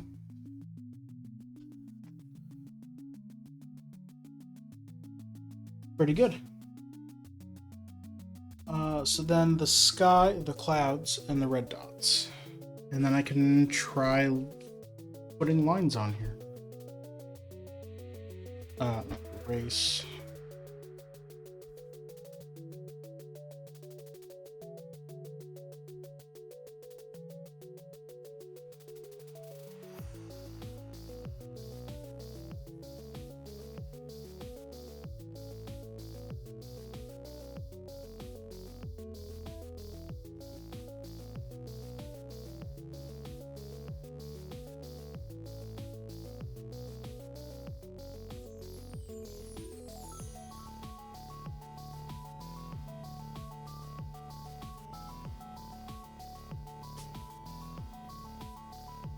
There we go. So these will go here and here. So I don't actually have a lot of room up top for the clouds. So I can just do over here and not worry about above here.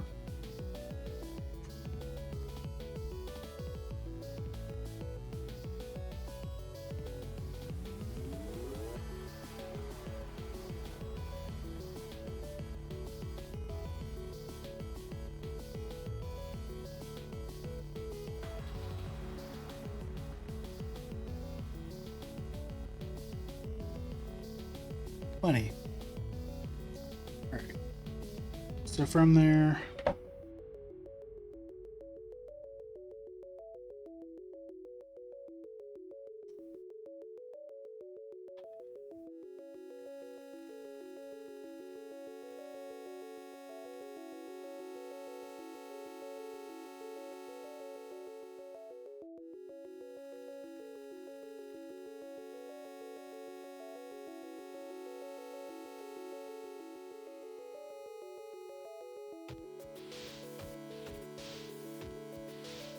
there's a kind of a guideline of where I want it to be.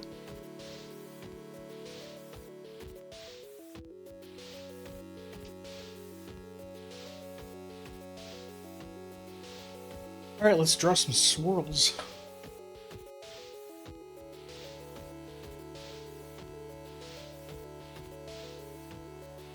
Okay, so we can do like...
The one on Wikipedia has a lot of like ovals, like complete ovals, and I don't know that I like that, so I'm not going to do that. I think this is good.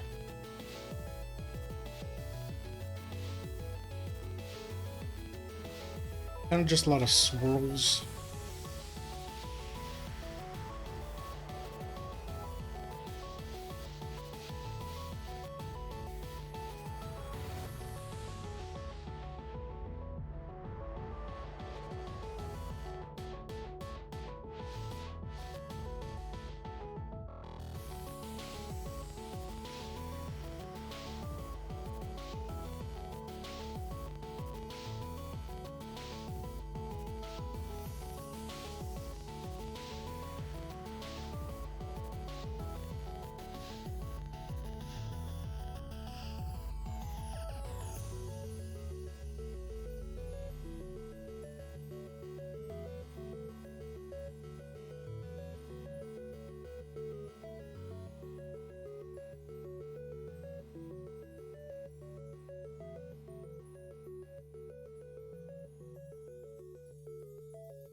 I should not have cut that far up.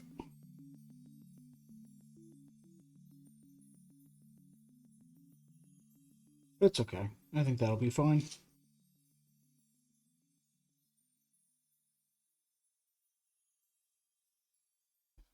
Alright, knife goes away. Oh, no, that's not true. I was going to say don't need it anymore, but I do need to do those dots for the butterflies. So I can probably actually just glue this one on as well.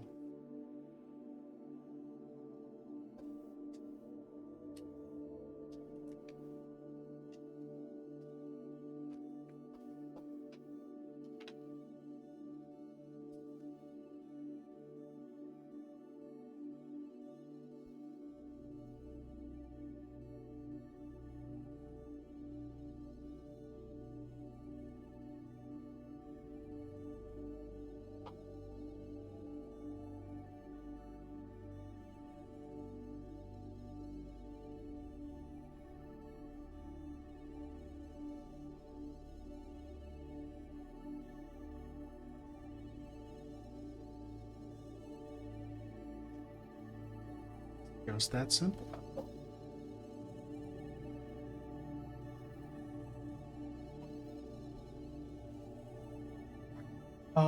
Dots on butterflies. And then I think I might want to do the line art on the butterflies before I glue it down. No. I don't know.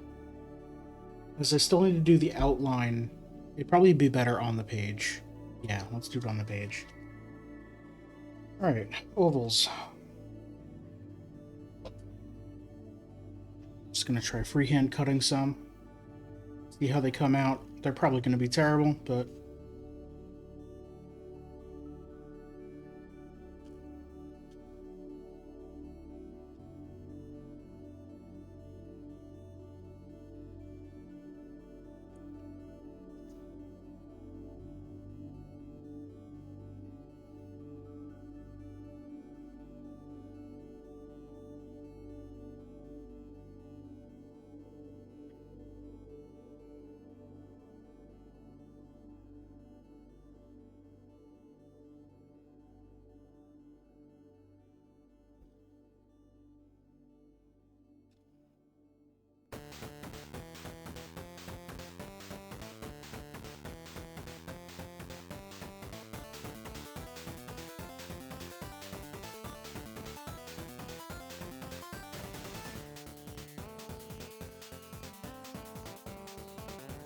you know, these aren't bad.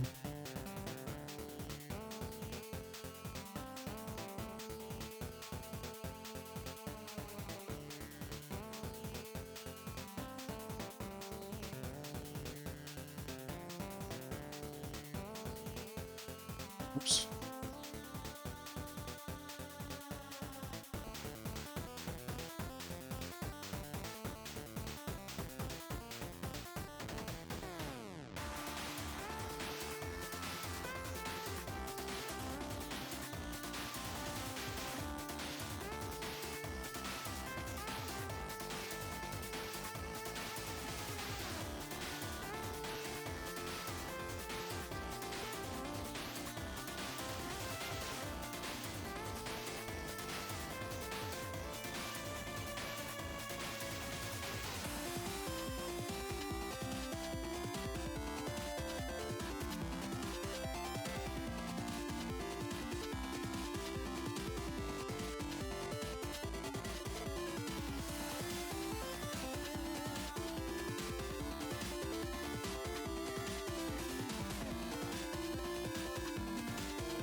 Cutting out tiny little circles and dropping the paper all over the place.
One more.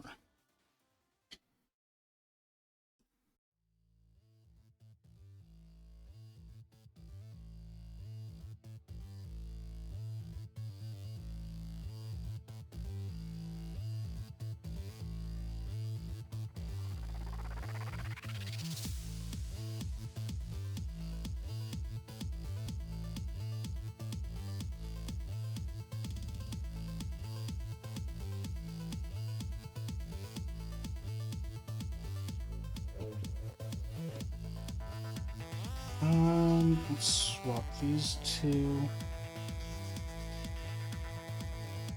Yeah, I think that's good.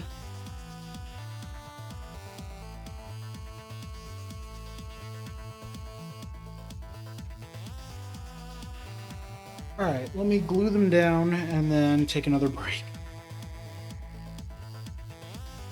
Actually, glue everything down. So first, running out of scrap paper.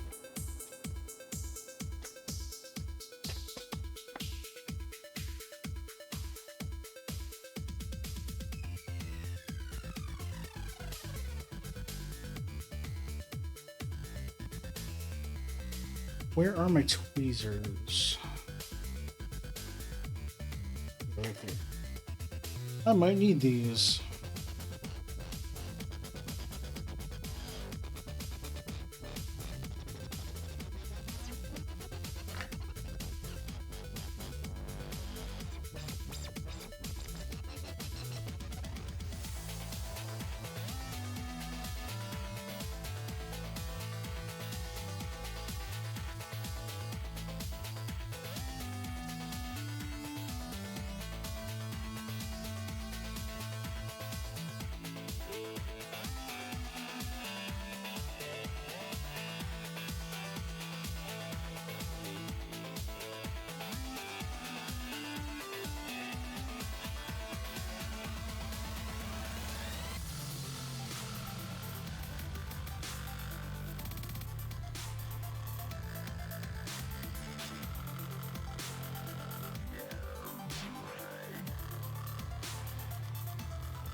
Right, and then which one was this again? This is upper one.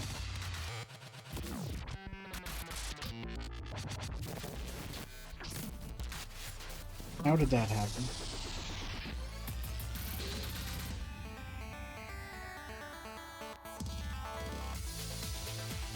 Large chunk of glue stick just came off, so right on the edge of the piece.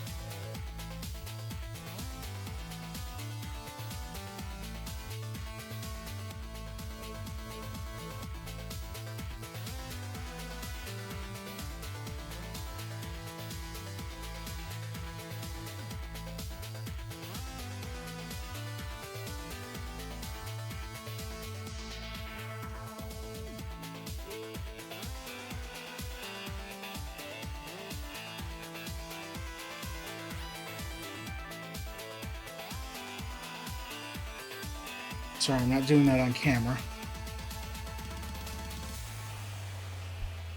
This paper right here.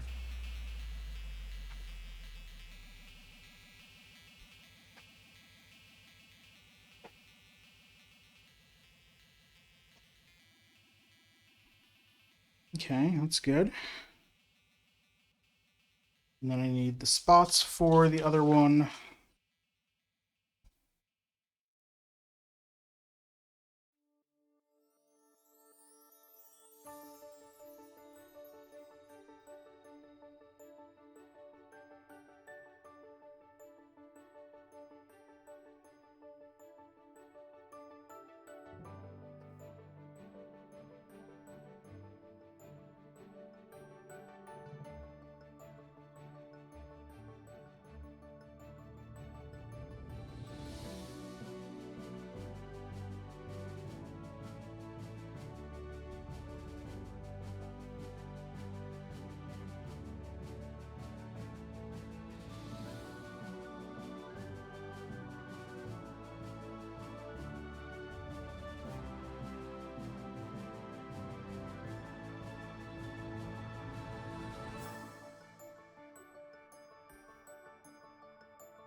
Sorry I'm not talking a lot, I'm just kind of concentrating, trying not to screw up so late in this process, because if I do, there's a lot I would have to do over.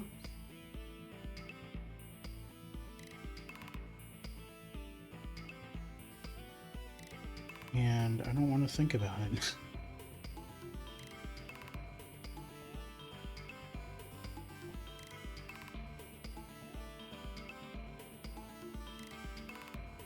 There we go.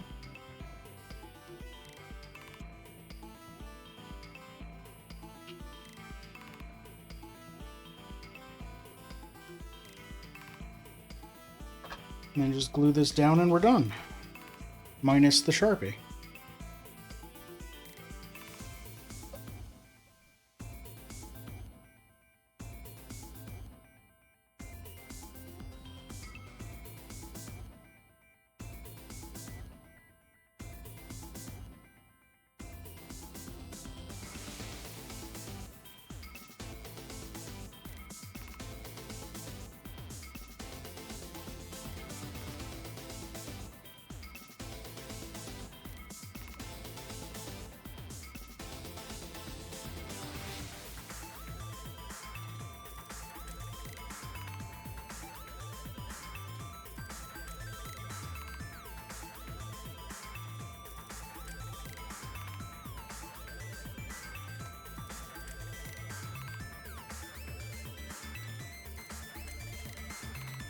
Where'd that book go?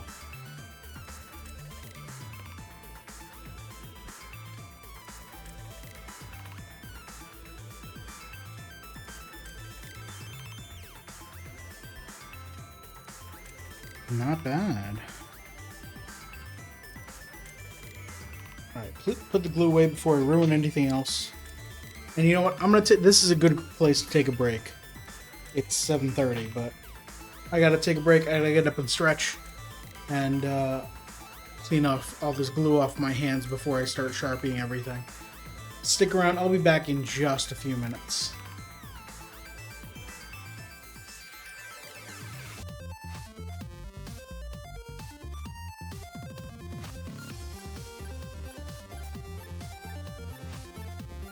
And I'm back. Hi. I have done the paper craft and gluing part of my Hanafuda card for June. Now all that's left is the part that I always screw up on a little bit, the Sharpie. And for all the outlines and extra lines here. So I just saw a tiny little bit of extra gray.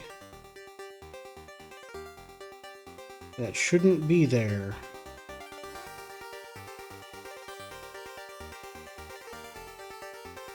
And now it's gone.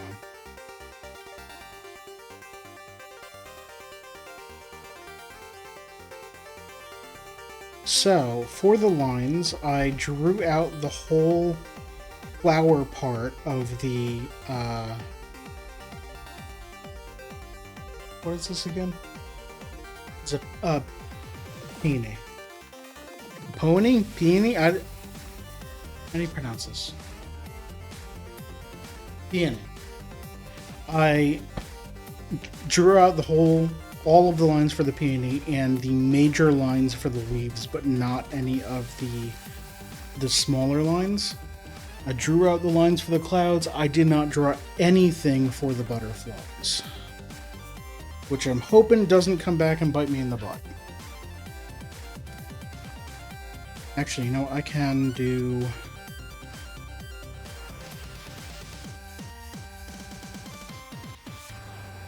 just some light line work here.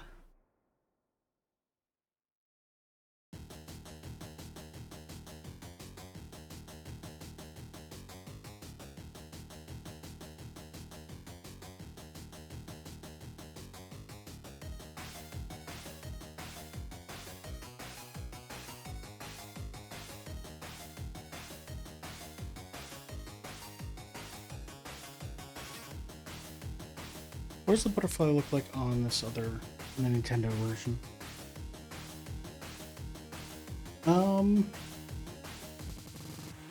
Very weird.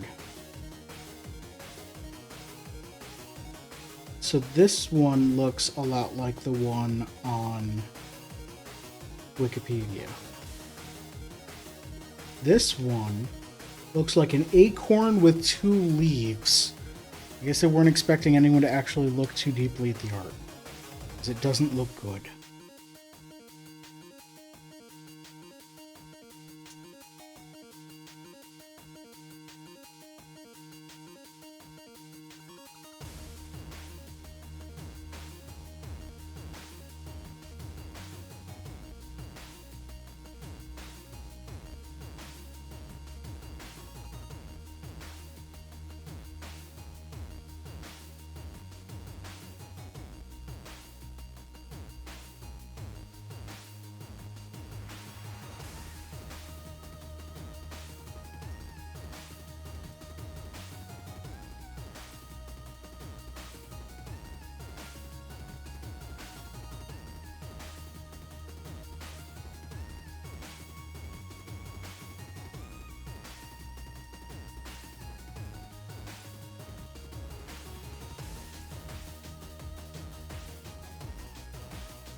I guess that kind of looks right.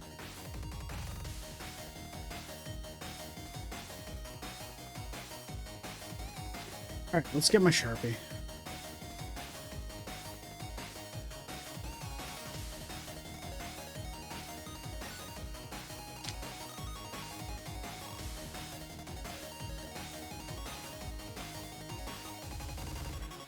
I guess we'll start on the flower.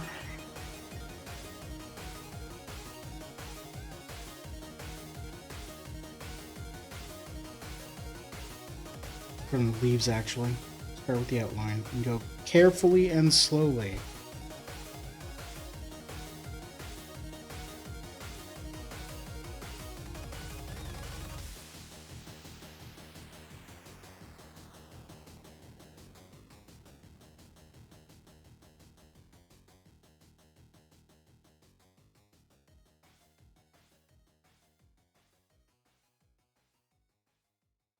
Son of a...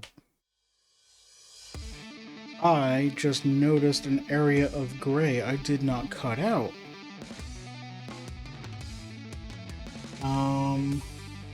How glued down is that section?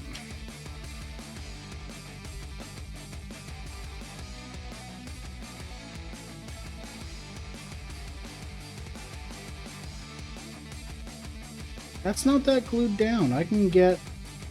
Okay.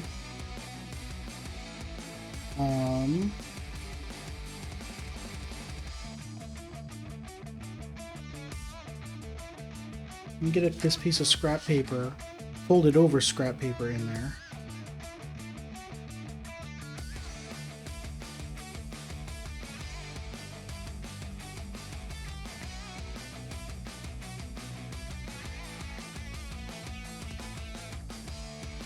There we go.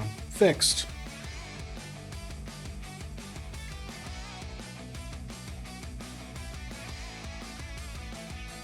And then I'm going to go and make sure that that section's glued down again. I've described this trick before. I'm taking my glue stick, and I've got a paper clip that I've bent just one edge out. And I'm going to put this glue right under the sections that are lifting up.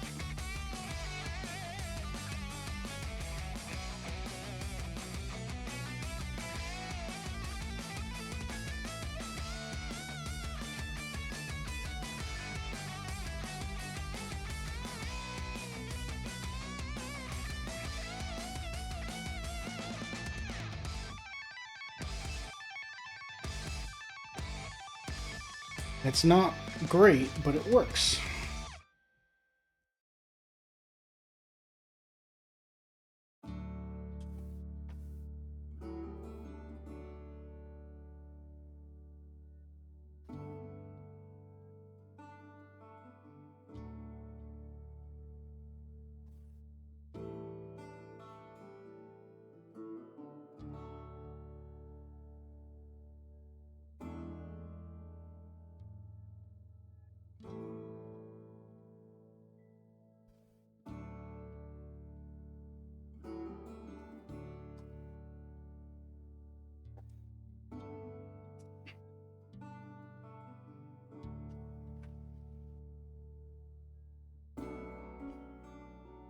There we go.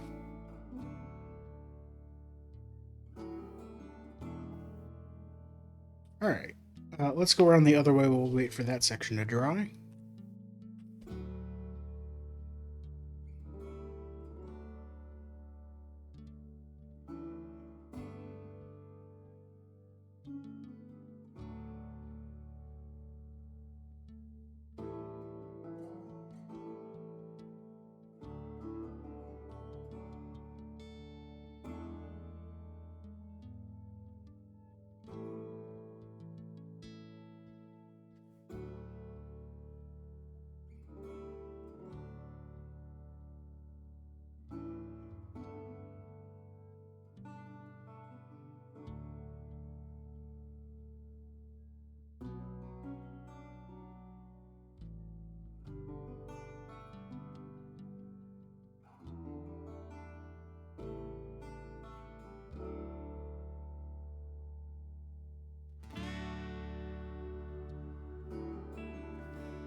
Let me go on this side so I can see what I'm doing.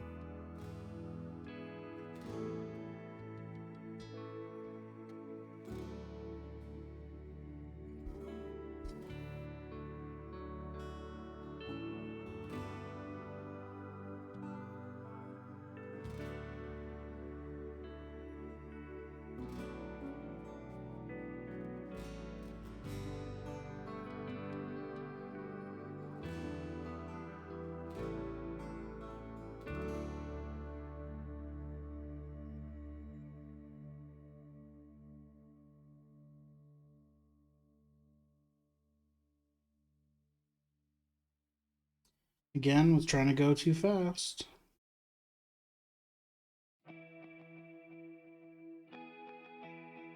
Gotta slow down and do it carefully.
There we go.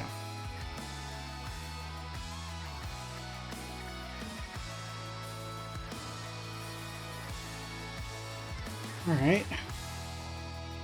Now the line work for the leaves and the flower.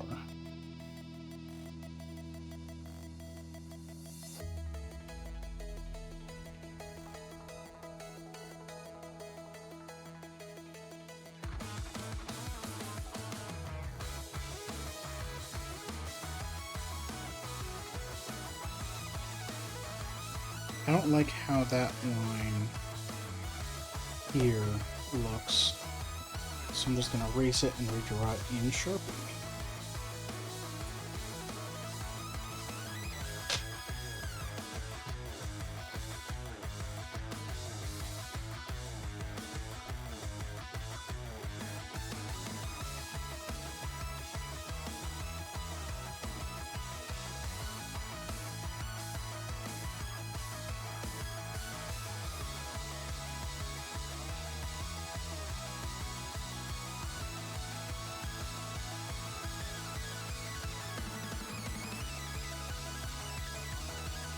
There we go.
Alright, that looks good.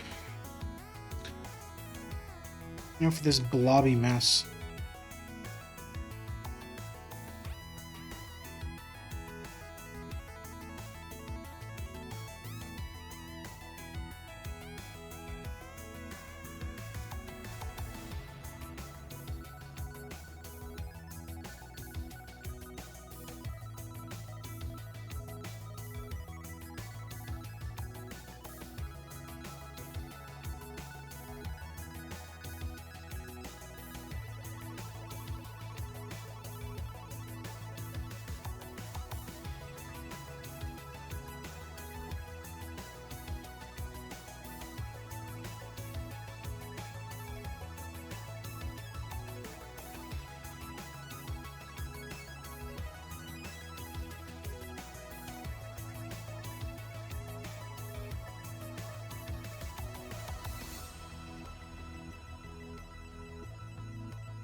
Didn't quite follow my line, so I just gotta erase some of the pencil marks.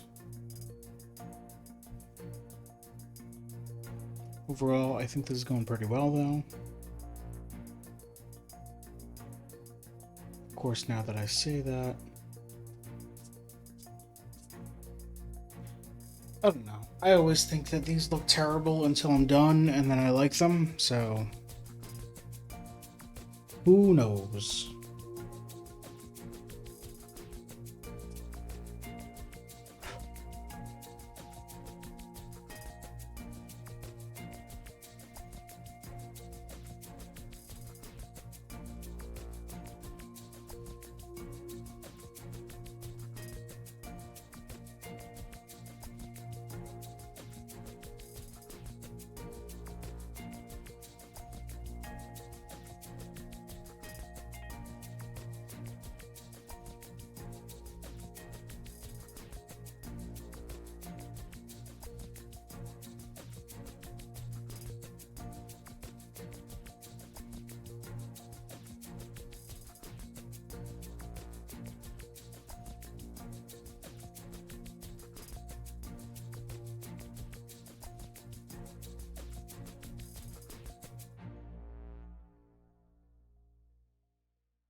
Okay.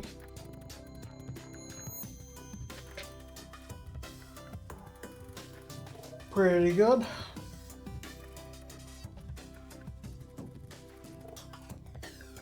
Why is my autofocusing? Why isn't it locked in?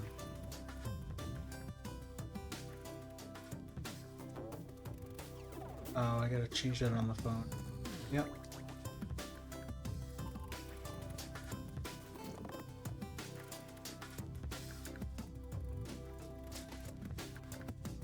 Oh, I just found more settings that I didn't know about.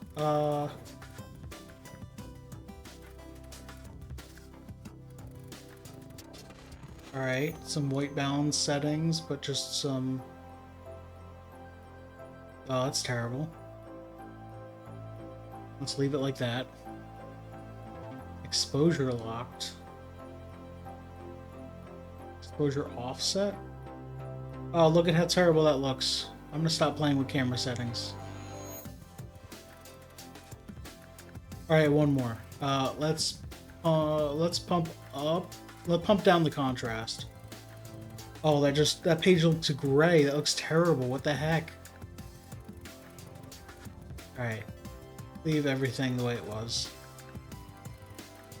Sorry, I'm finding new settings that I didn't know were there. Okay, so the friggin' butterflies. The yellow's easy. The yellow's just outlines.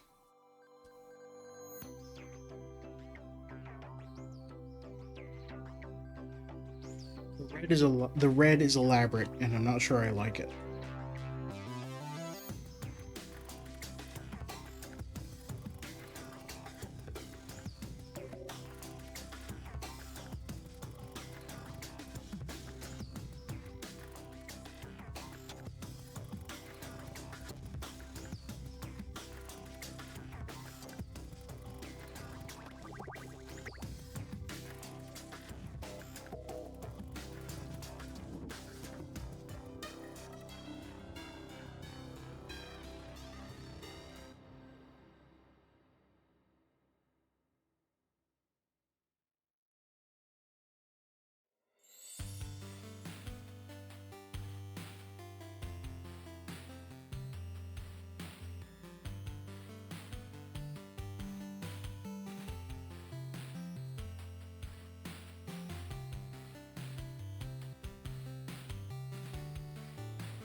How's that? That's pretty good.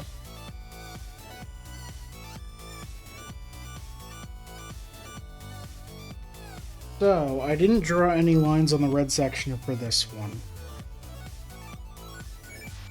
But a lot of it's pretty self-explanatory. Well, not self-explanatory. I can figure it out as I'm going along.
Yeah, it's pretty good.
Okay.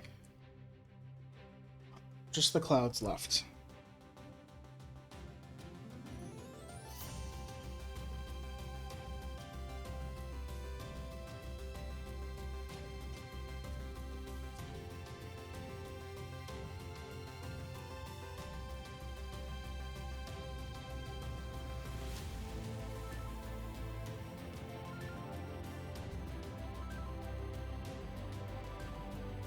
A lot of pencil marks to clean up. I did not follow the lines at all.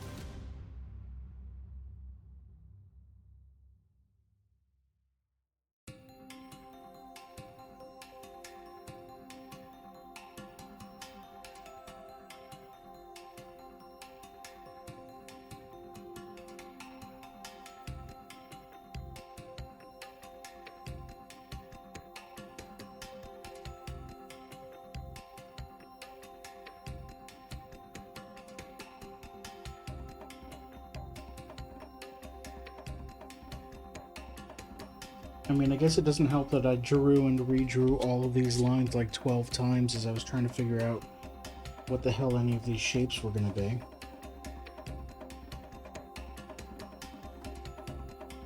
Alright, let's get these clouds done now.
There we go.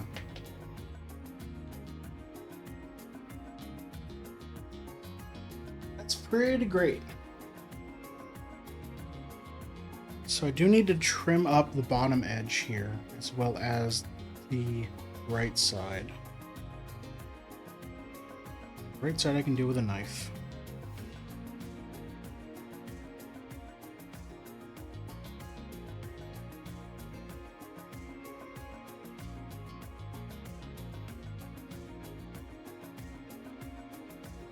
The bottom's gonna be tougher.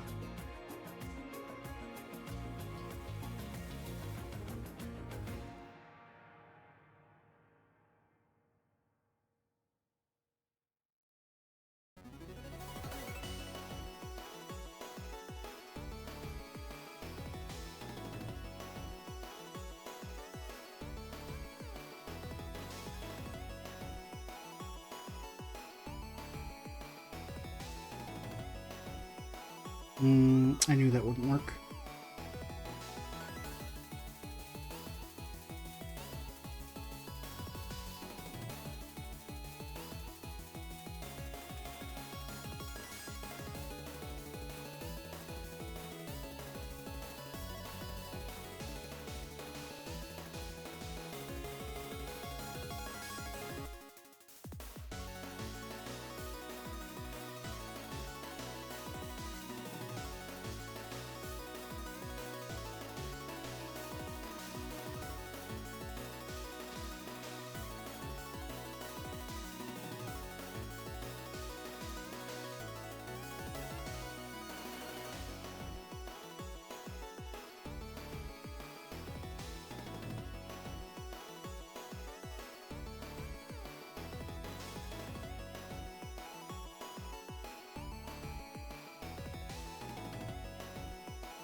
There we go.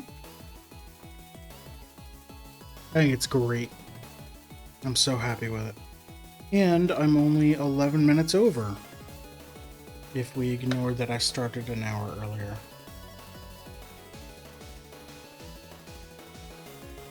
Well, this is fantastic. What's next streams? Next stream's Wednesday, and that's the 29th. So I'm not going to put it in the frame yet. I'm going to keep May's Hanafuda sitting over there. But that's going to do it. Thank you everyone for watching. I appreciate it. I've been Faded Oasis. I stream 4 days a week here on twitch.tv/FadedOasis. Uh, coming up on Wednesday, actually, I'm probably still gonna have a bonus stream. I don't know when. I am like 2/3 of the way through Feed All Monsters, the cute puzzle game I've been playing. I do want one more stream of it, but on Wednesday I'm starting Lil Gator Game, so maybe there will be a bonus stream Tuesday or Thursday where I try to wrap up the puzzling, the puzzle stuff I've had. Little Gator Game should be 2 streams, but if that takes longer, it'll just flow over to next week and I'll push what I have planned back. I've decided that doing this weird waiting for a bonus stream nonsense isn't great, but Little Gator Game's been on the calendar on stream, so I kind of want to leave that there. Speaking of, I can just do that. Why didn't I do that? There we go. So on Wednesday and Friday, I'm continuing my single-player games. I'll be playing Little Gator Game on that. On Sunday, Co-op Sunday, the whole crew should be back for some more Co-op Architect, where we'll be building... I forget what the scenario was. We looked at it at the end of last stream, but I don't remember. I heard that we have 3 more scenarios to go, so this could be the second to last Architect stream. So we'll have to find another game to play after that.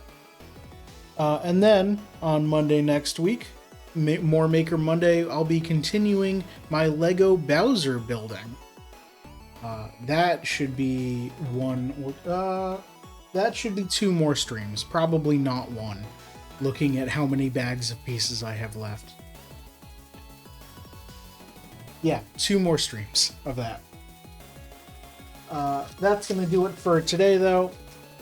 Thank you everyone for watching, and I very much appreciate it, whether you're watching here on twitch.tv/FatedOasis, if you're watching the VOD on youtube.com/@FatedOasis, or I guess that's the only place. I guess if you're watching the VOD on Twitch, I do appreciate that too. I haven't checked in with that in a while, so I haven't looked at the numbers. But hey, if you are, thank you. I do appreciate it. Because it does help Twitch recommend me more often when you watch my stuff. And that's really what I'm doing this for, to have people watch. Because I could be doing all this with the camera off. The only reason the camera's on and why I have all these bright lights on is so that people can watch. So thank you. I appreciate it. If you want to help me out, you can spread my stream all over. Tell all your friends about how there's this guy that does some papercraft stuff and occasionally, and also plays games poorly. Yeah, that's going to do it for today. Thank you very much for watching. I'll see you next time. Goodbye.